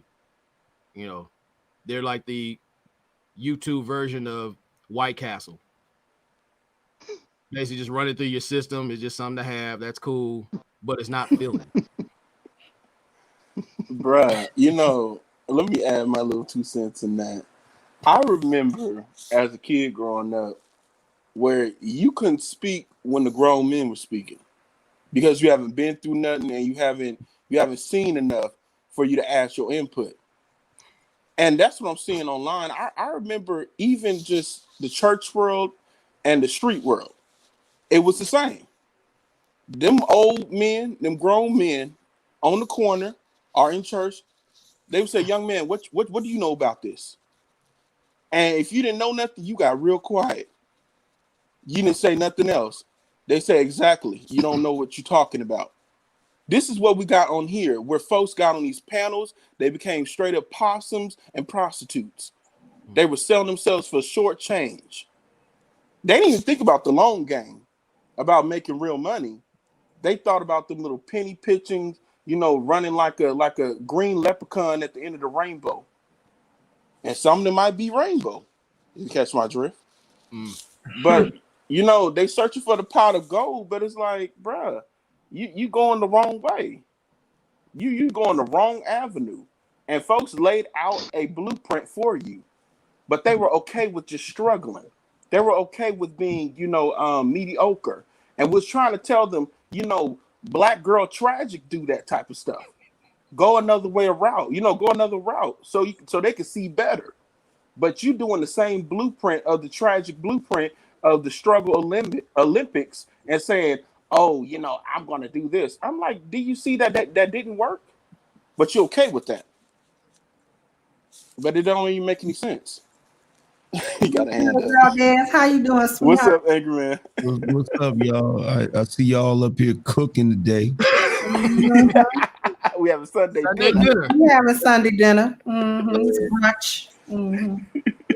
Let me, since I finally took a little break and got me a little bit of rest, I said, let me jump up here, see what y'all chopping it up about. Oh my God. I heard a few things. I kind of put it together. I don't know exactly who. I got an idea, but no, man. Like, look, I see the title is "Where Do We Go From Here?" Yeah.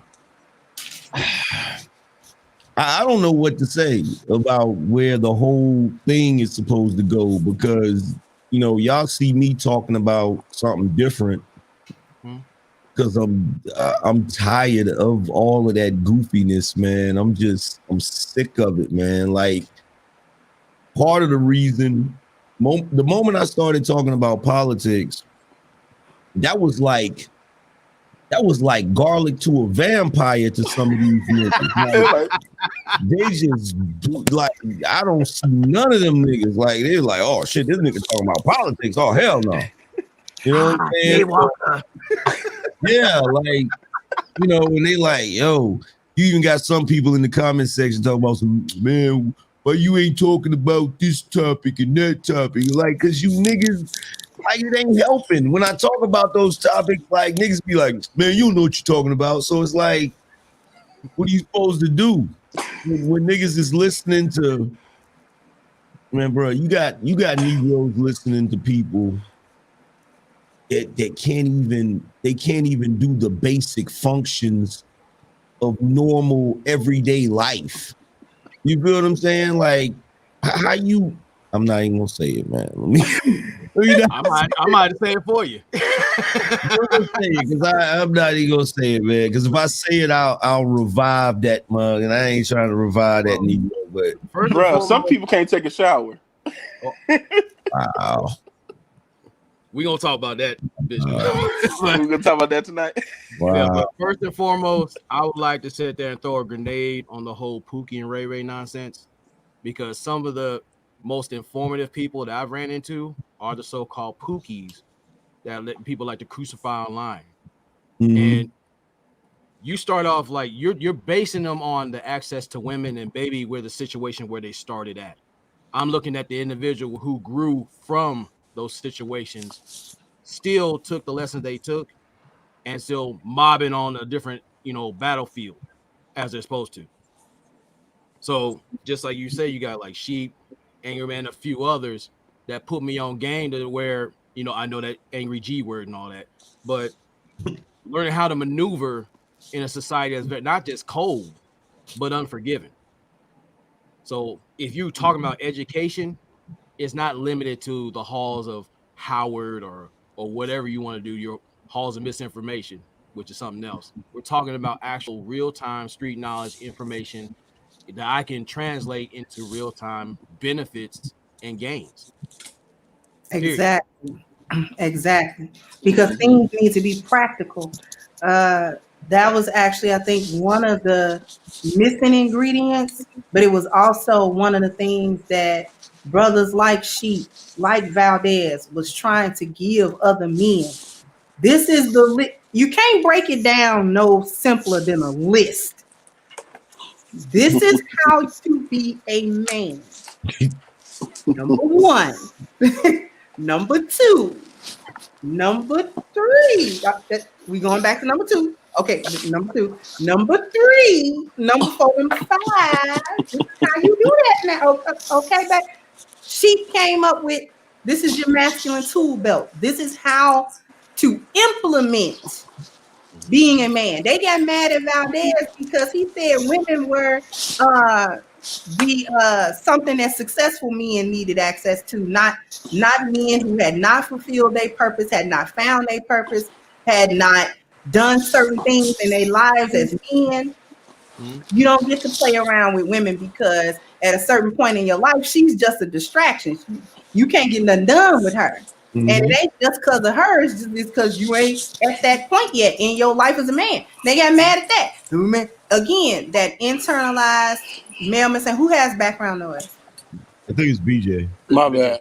That internalized black male misandry. That is where Valdez got keep the pride, hold the line. Because nobody wanted to do that.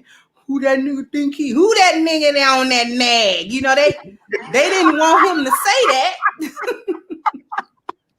They didn't want him to say it. You know what I'm saying? Who he think he is, man? You man ain't nobody, man. He just sit over there, man. He be getting emotional, man. And then, try to talk about his girl and try to talk about.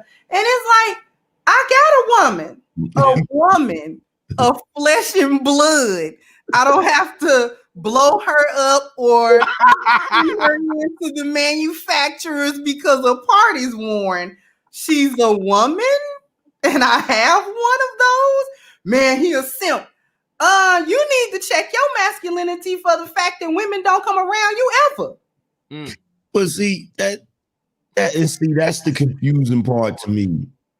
The confusing part to me is you got dudes that's complaining 24/7 about women not acquiescing to whatever they want, not being what they want as far as like the quality of the woman. Like everything is based upon well, this woman, you know, these women out here, they don't want to be with a man and submit. These women out here, you know, they twerking instead of being homemakers. These women out here, you know, they don't know how to raise children. These women out here, it's a whole litany, a whole list that gets complained about every single day. But if a dude come up here like, say, Alan Roger Curry and say, yeah, I found a good one and I got married. Oh, you a simp. You a simp. It's like, bruh, what's the goal? If all you complain about all day long is the fact that you got a lifetime supply of peanut butter and you can't find no damn jelly at the grocery store, and then I show up with some damn jelly and you mad because I showed up with jelly, nigga. What? I mean, what? Either you want a damn jelly sandwich or you don't with your skippy ass. Like, what? I don't get it. It don't make no sense. Why we got two hands? I have input to that, Valdez. If you would like to hear input to that, Please enlighten me, because I'm when it comes to that situation, I'm a moron. I'm having a slow moment. I don't get it. okay. Well, I'm gonna try to help enlighten you today, my brethren, on the seeming quandary, the quagmire, if you will, of men wanting women to do certain things, but then calling other men who have those women simps. me. They don't want better women. They just want revenge on the current crop of women. Yep. That makes sense. So but before Ronin asks his question, so let me just ask this question, because I think I got it. I think I got it. So what you're basically saying is that these circle jerk spanky from the little rascal ass niggas don't really want a woman. They just want an excuse to bitch about a woman. Is that what it is? It's part of it. Partially. So yeah. Go ahead, Ronin. Well, I say on one half, they want another mother to sleep with. Oh. The other half is the guy that they're showing their angst towards. He happens to be the prize. They just don't want to admit it. Oh. Yeah, I said that. Yeah, see, that's the thing. We have to understand that they don't want a better outcome of women. They don't. They will get up here and tell that lie that they want women who are submissive and who are feminine and who are this and who are that. They do not want those women. I'm here to tell you, they do not. Because you cannot, and I'm going to say something that's going to make some people angry today. Do it. And we only got about, I want to end this in about 30 more minutes, kind of round it up, because we've been here 2 hours. However, I'm going to say something that's going to upset you. See, she ain't for the brothers in the manosphere. This is the thing. If you're running around and your whole mantra is pump and dump, and your whole mantra is being a Jonathan, then you do not want better women, because a better group of women will not allow you to pump and dump or be a Jonathan. So you cannot, on the one hand, say you want a large picking of wives or a large percentage of the women to be wives, but also pin all of your hope on the whores. You want one or the other. You want a society that produces one or a society that produces the other. If you like Pumping and Dumping and Jonathan's, then you also like the current condition of the women. So I don't want to hear you complain about how much hyenas they are, because they got good hyena up under that tail. You like that, but you don't like it when she reach behind and bite you. It all comes the same. It's all the same animal. So if you like one part of the hyena, you like the other part. I don't want to hear you complain about the other part. Okay, Valdez. Go I ahead. have a hand at the Valdez. Sir. Please, sir. So I think I got it. So basically what you're saying is these dudes are complaining there ain't enough restaurants with filet mignon, but they always passing out dollar nuggets from Burger King. That's basically what it is. But you remember, one of our favorite manosphere villains. You say, "I'm not about solutions," and everybody put that on them, and they wore it like a cloak and said, "I'm not about solutions. I'm not pumping dump." So, what made me realize that this was going on is when I know Kendra heard it too. When they said, "Well, what if these women were virgins? These women are still evil. Their nature is evil, so it wouldn't even matter." So you're telling me you're gonna run through a bunch of virgins who is ready for a husband, and they well put together, and they're trained by their mothers correctly. You still wouldn't marry them? And they said no. So that let me know right then and there, like what Kendra's saying, they're stuck in revenge mode. And I did a video on that. Help me, I'm stuck in revenge mode because Bishop was there once upon a time. But guess what? Bishop's about solutions because his dad won't let him stay there. His dad will punch him in his face if he keep doing what he's doing.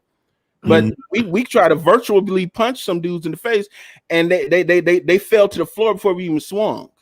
And said, "Oh no, don't touch me." Yeah, because they wanted to stay there. They wanted to be like these women talking about these men ain't ish, and they wanted to run with that narrative. Yeah, I actually tried to physically punch some of them, but they won't get on the plane. They won't. I told them to meet me at SFO. I have a question. Aren't we as men designed to be kinetic? Like to start things, initiate things?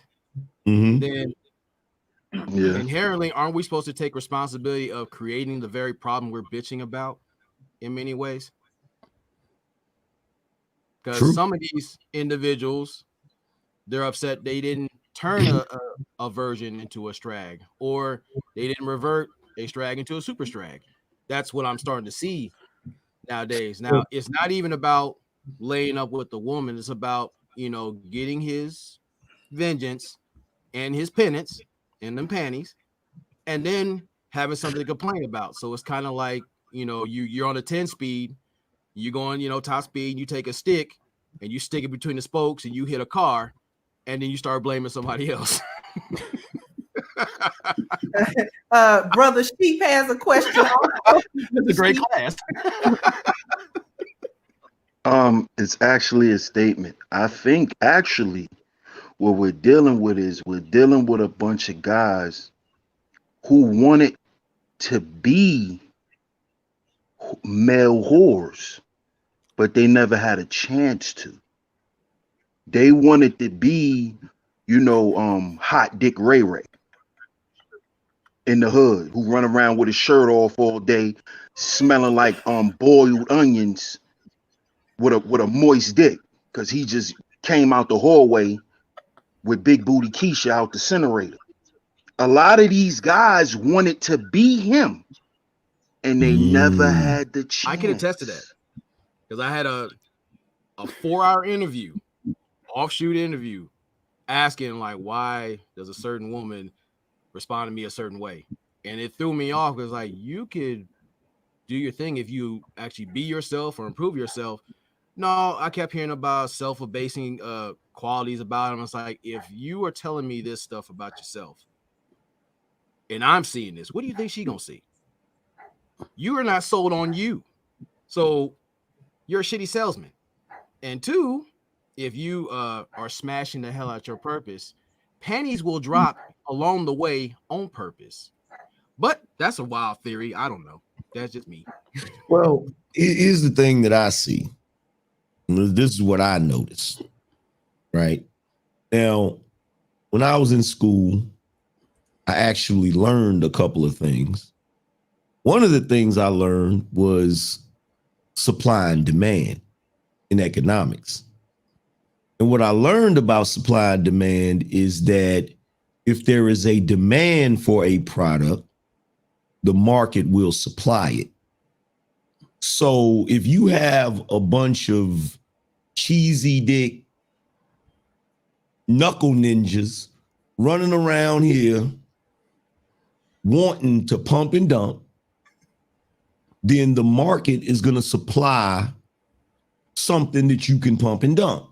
Mm-hmm. If you run around here wanting, like if you go back in time and you look at the aristocrat age, or that age where men were more gentlemanly and they kept a separation between the prostitute and what you call the lady, back in that time, you had way more ladies than prostitutes because dudes would not wife a prostitute, but they would wife a lady.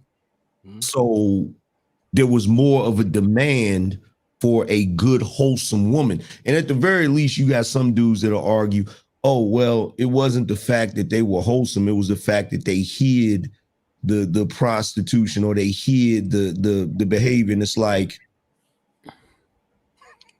no. That's a good thing, bro.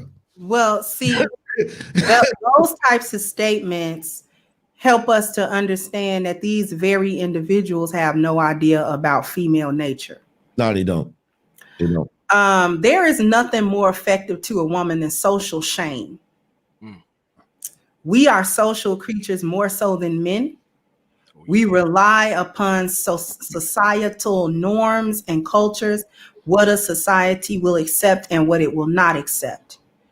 Social shame. This is why women use shaming tactics. Mm-hmm. We try to use them on men because it works on us so well. What a society allows is what a woman will do. And the reason why is because there's no societal punishment for her. She is not ostracized. She is not put to the side. She's not ridiculed. She's not anything. She's nothing. And so as society has gone on with relinquishing or lifting any type of societal punishment or consequence for women, this is how you get twerking in True Kitchen. And then don't nobody want to say nothing about it. And then, it gets supported and all of that. But the difference between now and then isn't female nature. Female nature has always been the same. However, you got different behavior because it was a problem if she had 3-4 kids and no daddy. Yeah. That used to be a problem. Yeah. It used to be. That's Sandra.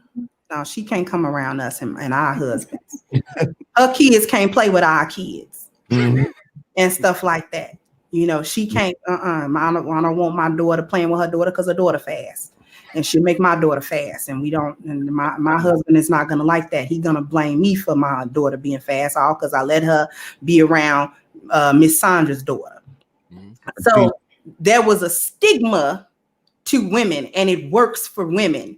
This is why I say you get a society that create wives or a society that creates whores, because we respond more readily than men do to what a society will allow us to do or not allow us to do. And if men set a standard and say, no, we don't allow or we don't respect women who do certain things, and then that plays out in their collective actions. Like we don't actually deal with whores. You are marginalized, and we will only deal with you. Certain men will deal with you in certain situations, but you can't come into the light.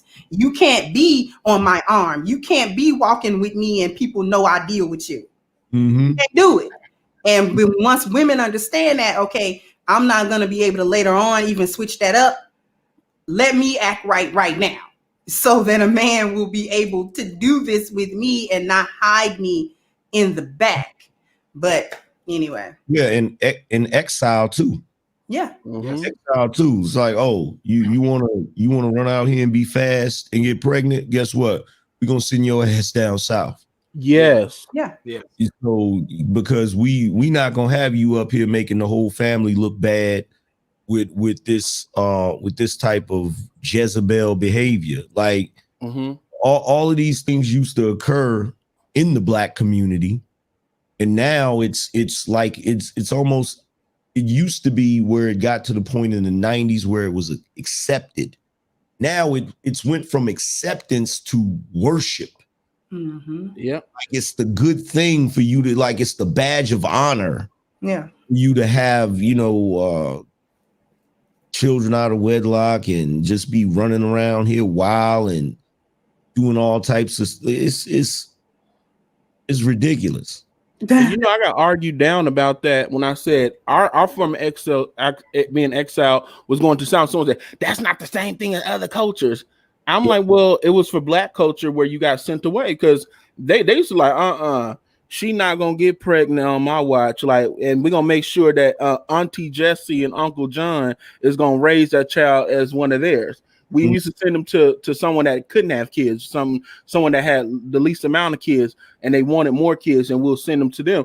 But then they said that's not exile, and they argued me down in the chat room. I'm like, okay, I can't win for losing. So let me interrupt. We're gonna let Ronin speak, and then we're gonna wrap up by going counterclockwise, and everybody give their last whatever they want to say. So Ronin, go ahead.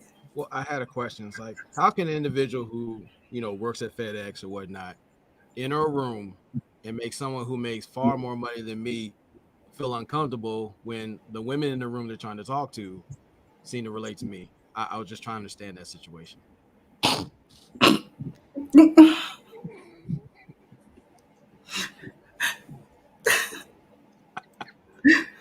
The shade is real. Isn't the shade real?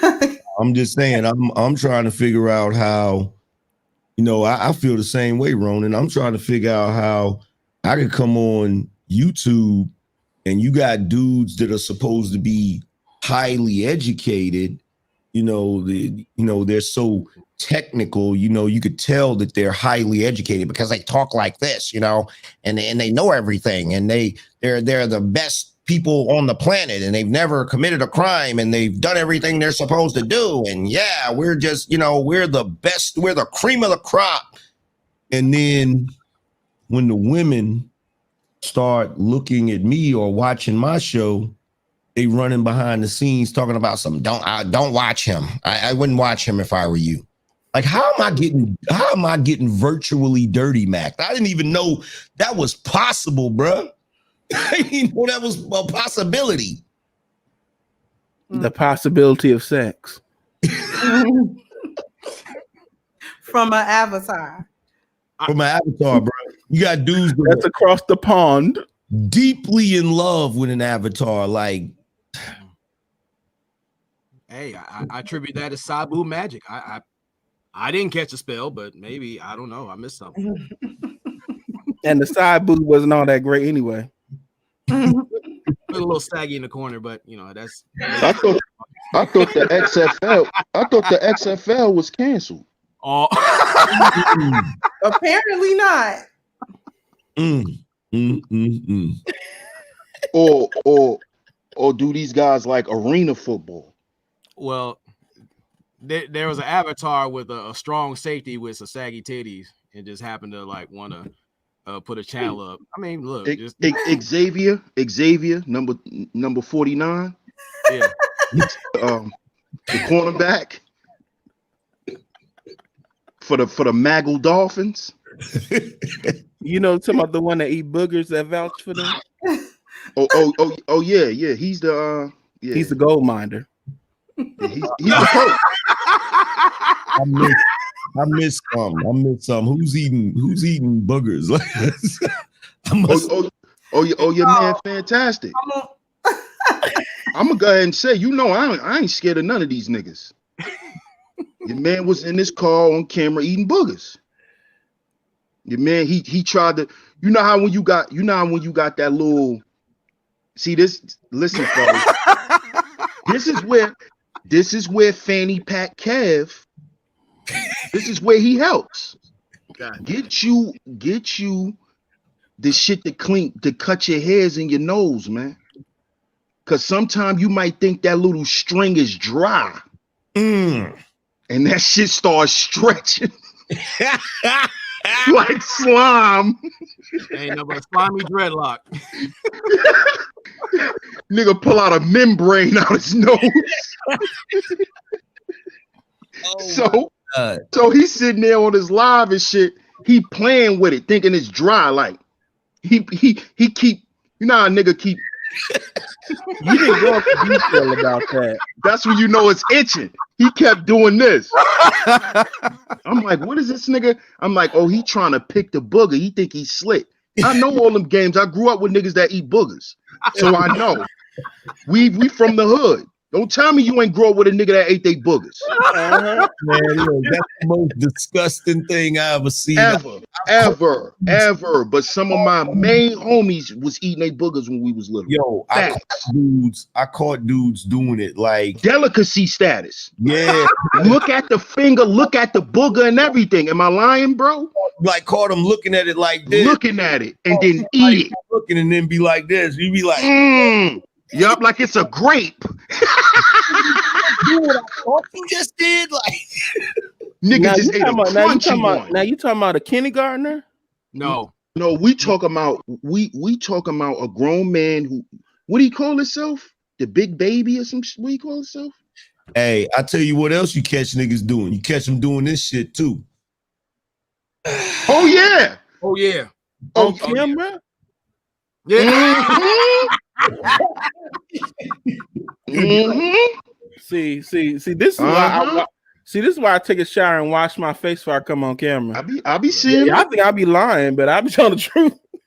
Hey, Angry Man was right. Yeah, I got a winner back there. I'll get that. Look right here. Look, now, I put chapstick on because I don't want to look like the brass mouth Billy Goat. That shit is supposed to just keep you as men and being in this space. That is supposed to be the number one requirement. If you come on the camera looking dirty, you should no longer be accepted in this space. Period. Yeah. If you come on the camera looking like you just came out the gym. But there's something wrong with that. She like there's something wrong with that DS1 because you know I got dudes coming in my comment section complaining. Like, Angry Man, like, why you trying to floss? Why you trying to have on nice clothes? Like, why you trying to? I'm waiting for a Negro to ask me, why am I clean? Right there. I've been harping on that for a year now. Like, nigga, what? I mean, damn, bro. But see, the funny thing is, if I get up here in a super tight suit, then everybody's like, oh man, he's the pinnacle of refinement. Oh man, like, bro, that's not the only way to dress nice, bro. That's not the only way to be clean, bro. That's not true. You have to have dust on it and mothballs. Then they'll accept you. It was dusty mothball suits. Mm-hmm. Yes. From the Salvation Army. and you know, I'm gonna say it. I wasn't gonna say nothing about it, but I got to say it. I can't help it. It's like a splinter in my mind. I just gotta know. Why would somebody who is broke need 2 tuxedos? Why? I got to know. I gotta know. Why would you need Bruce Wayne needs 2 tuxedos, but billionaire philanthropist. You ain't christening no buildings. You ain't buying no fleet of ships. You ain't Tony Stark. You're not selling military grade weapons to the military. What possible reason could you need to have 2 tuxedos? She might have the answer. No, I can't answer that question. However, I would like us to go counterclockwise and just give your take on the question of the title. Where do we go from here? Is there a place to go? Can I Is there not a place to go, huh? Can I just add one thing before we do that? Just one little tidbit, one little thing. If you are below 5'6", you should not be allowed to wear a tuxedo. I'm just saying. Okay, so Bishop, you go first. Where do we go from here? Where do we go from here? Well, look, church. I mean, I'm sorry. Look, y'all. I almost forgot. We go from here is going in a productive manner, going into a place where it's helping people and it's being constructive. It's not destroying anymore. We already at the point to where everything has been bulldozed. I mean, folks is just throwing up sand and ashes. It's now to the point where we building something. And for the ones that have been building something, once it's done, I'm not inviting no unproductive folks. Folks that's gonna get left in the wind. I'm no longer, I know for me personally, I'm not finna entertain no goofiness. Now, from time to time, will I laugh at you? Yeah, I will. We do need some source of entertainment. We cannot, discredit the entertainment. We might even make a spoof about you in the most constructive way as possible, which is making content. But as far as like and keep rehashing and reliving this circle jerk conversation, I'm not no longer doing that. I don't have no energy for it actually. All right, so Valdez, what's your take? Where do we go from here in this so-called manosphere? Is there anywhere to go? Is there any hope for Black men coming together, getting stuff done? What's your take?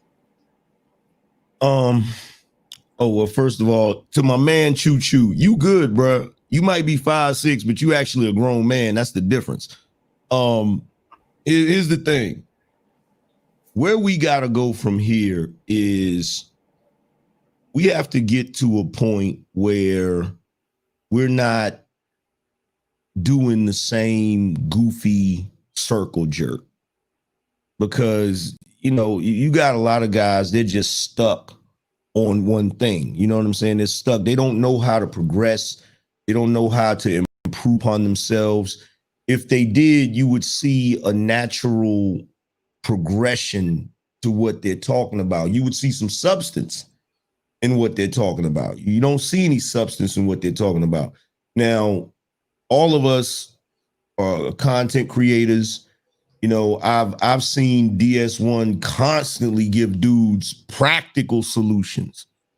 You know what I'm saying? I've seen you give solutions, Kendra, practical solutions. I've seen BJ give practical solutions. I've seen Ronin constantly give practical solutions, whether it be on camera, in the chat room, or whatever. Like with me, I don't think that everybody should jump on the politics tip like I'm doing, but everybody should be able to talk about more than just why they wasn't able to get a chick back in 8th grade or what up, all of that old, y'all know the typical BS, you know what I'm saying? Like there has to be some kind of progression. There has to be some kind of growth, because some of the dudes in here, they have expertise in certain things, yet they never talk about it. You got dudes here that's talking about, oh, well, I got a degree in this. Well, shit, bro. You got a degree in finance. Talk about finance. Or you got a degree in astrophysics. When you gonna break down the Milky Way, bro? We waiting on that.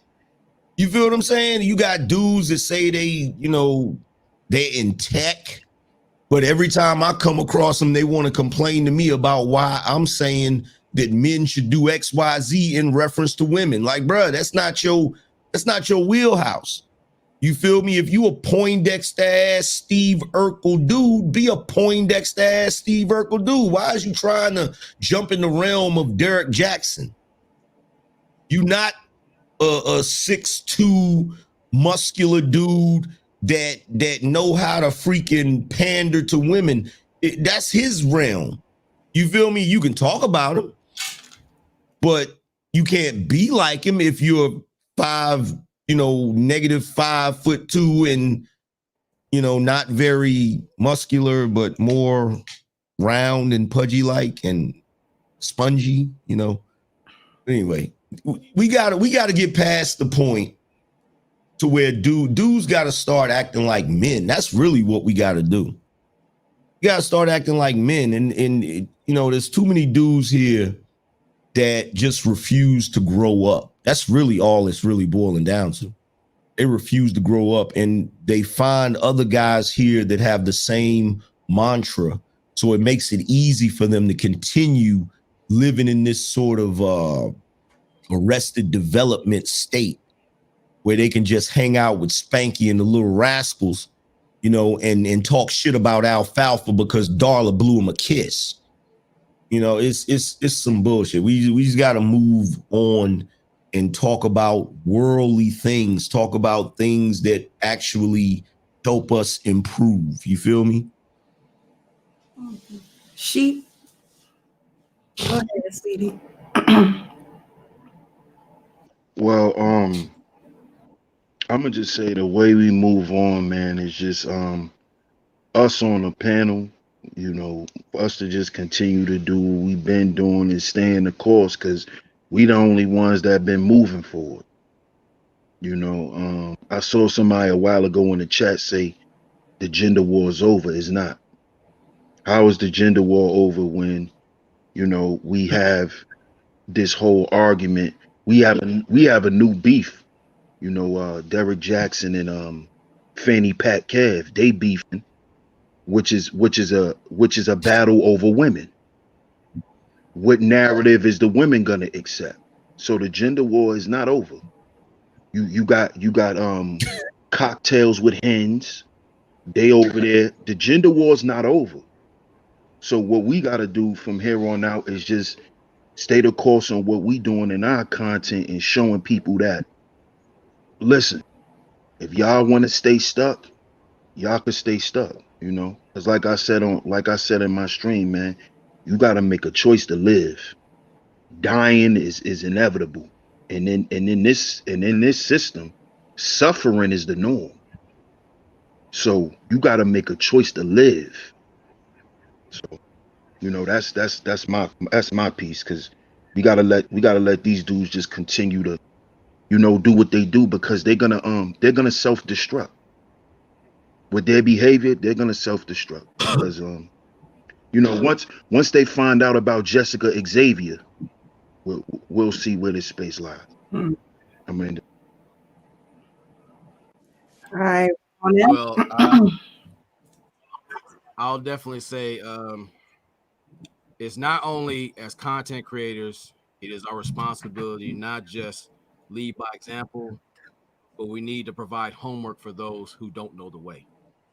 I also say you need to celebrate those who helped you pull out the abyss, be it male or female, whatever level they have, and you start looking at quality over quantity. There are quality people who don't have the numbers they need because they're too busy invested in incel income and the Maggle madness out here.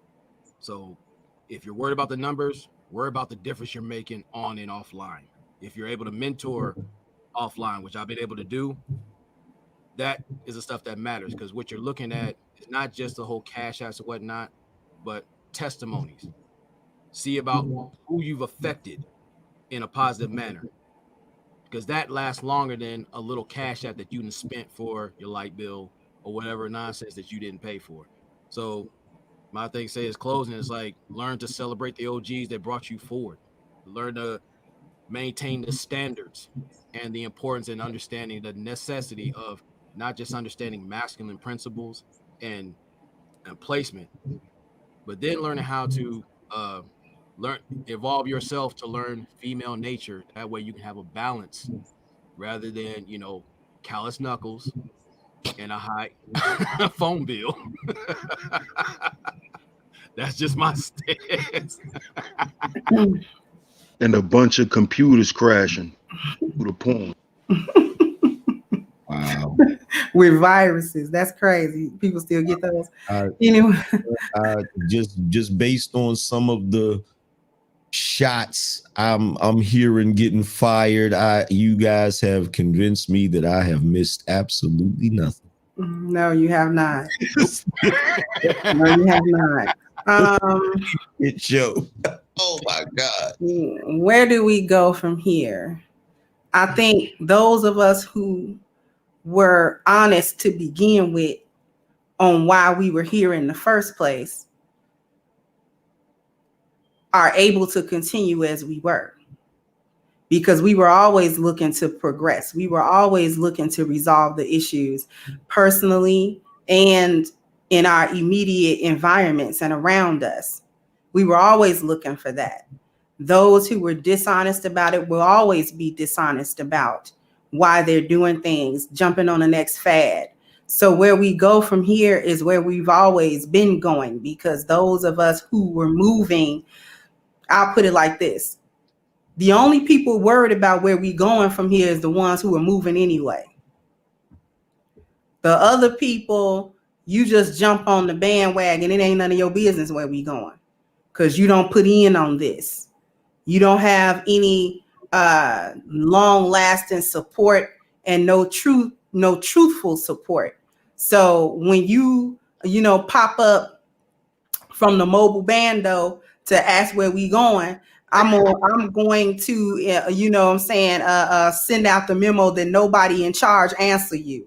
And if you don't like that, you can hop off the mobile bando at the next turnpike. Because we don't care, okay? Because you don't offer anything anyway of any value. I have not lost any hope in Black men as a collective getting together to do things. It's just going to take a little longer because there are fewer men who are ready to be men and actually do what needs to be done. And that goes from creating the structure to creating the system to being ready to dole out not only a reward but a punishment, and set those standards and keep those standards. So it's only a few men who are willing to do that, and probably fewer women who are willing to follow that, but it must be done. It doesn't matter that it's a few. This is why Valdez always comes up with those analogies, the 300, the Battle of Thermopylae. You know what I'm saying? How many adversaries did they face? That wasn't the full extent of the Spartan army, but it was the best of them that faced the adversary. And all five of us here and a handful of others, we're the best of them. And so it's up to us to keep that fight going, because it's not over. It's not over till it's over. It's not over until the solutions are found and implemented, not so much found, because we know the solutions. It's implementing solutions is where I think a lot of us fall short, because it's not exciting, it's not entertaining, and in a lot of ways it's very challenging on your own personal self to implement, because the first person you got to implement that stuff to is you. And then you implement it, or you influence others to implement it around you, but you have to bear the standard first.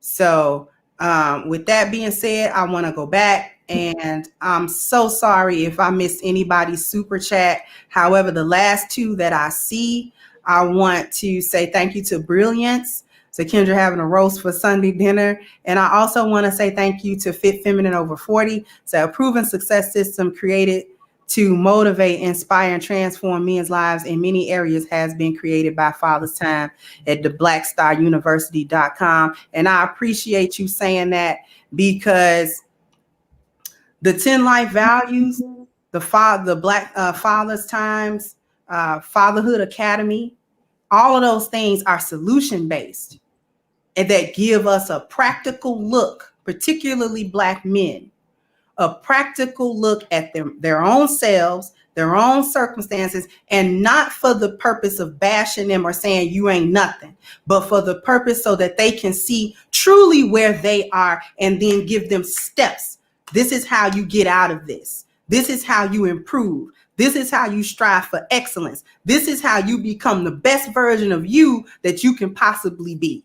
This is how you do that. Steps, not simply an ideology. It's not theoretical. It doesn't just remain in the realm of theory, but we have to have things that we can do today, right now, that make us better. You see what I'm saying? So with that, I want to thank everybody that joined, everybody in the chat room. Oh, wait, I don't want to miss the cash apps as well. 2 Triv, thank you. Choo Choo, thank you.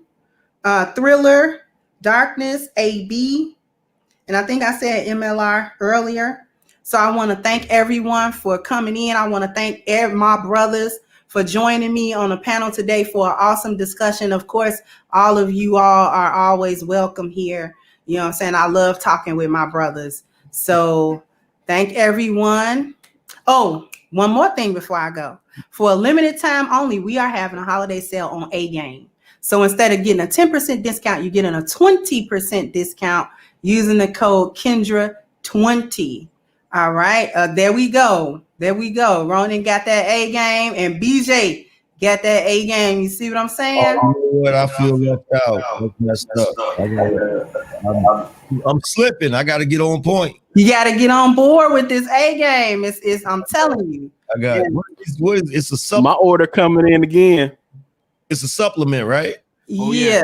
72 hours of focus, No vitality, crashes. and put some Wi-Fi in the little guy. So no crash. And no crashes. Straight crash. Every 3 days. Word. All right. So once again, thank everybody, and we are out. Peace. Peace. Hey guys, please like, share, and subscribe to the channel and hit the notification bell. And if you've got more to say on the topic, leave a comment down below. Also, don't forget to support our sponsor, who so graciously supports this channel by clicking the description box and the link for A Game at agameherbal.com. You can go ahead and get a 10% discount off of your next purchase using the code Kendra10. This has been yet another Crimson Cure production, and I'll catch you guys on the next one.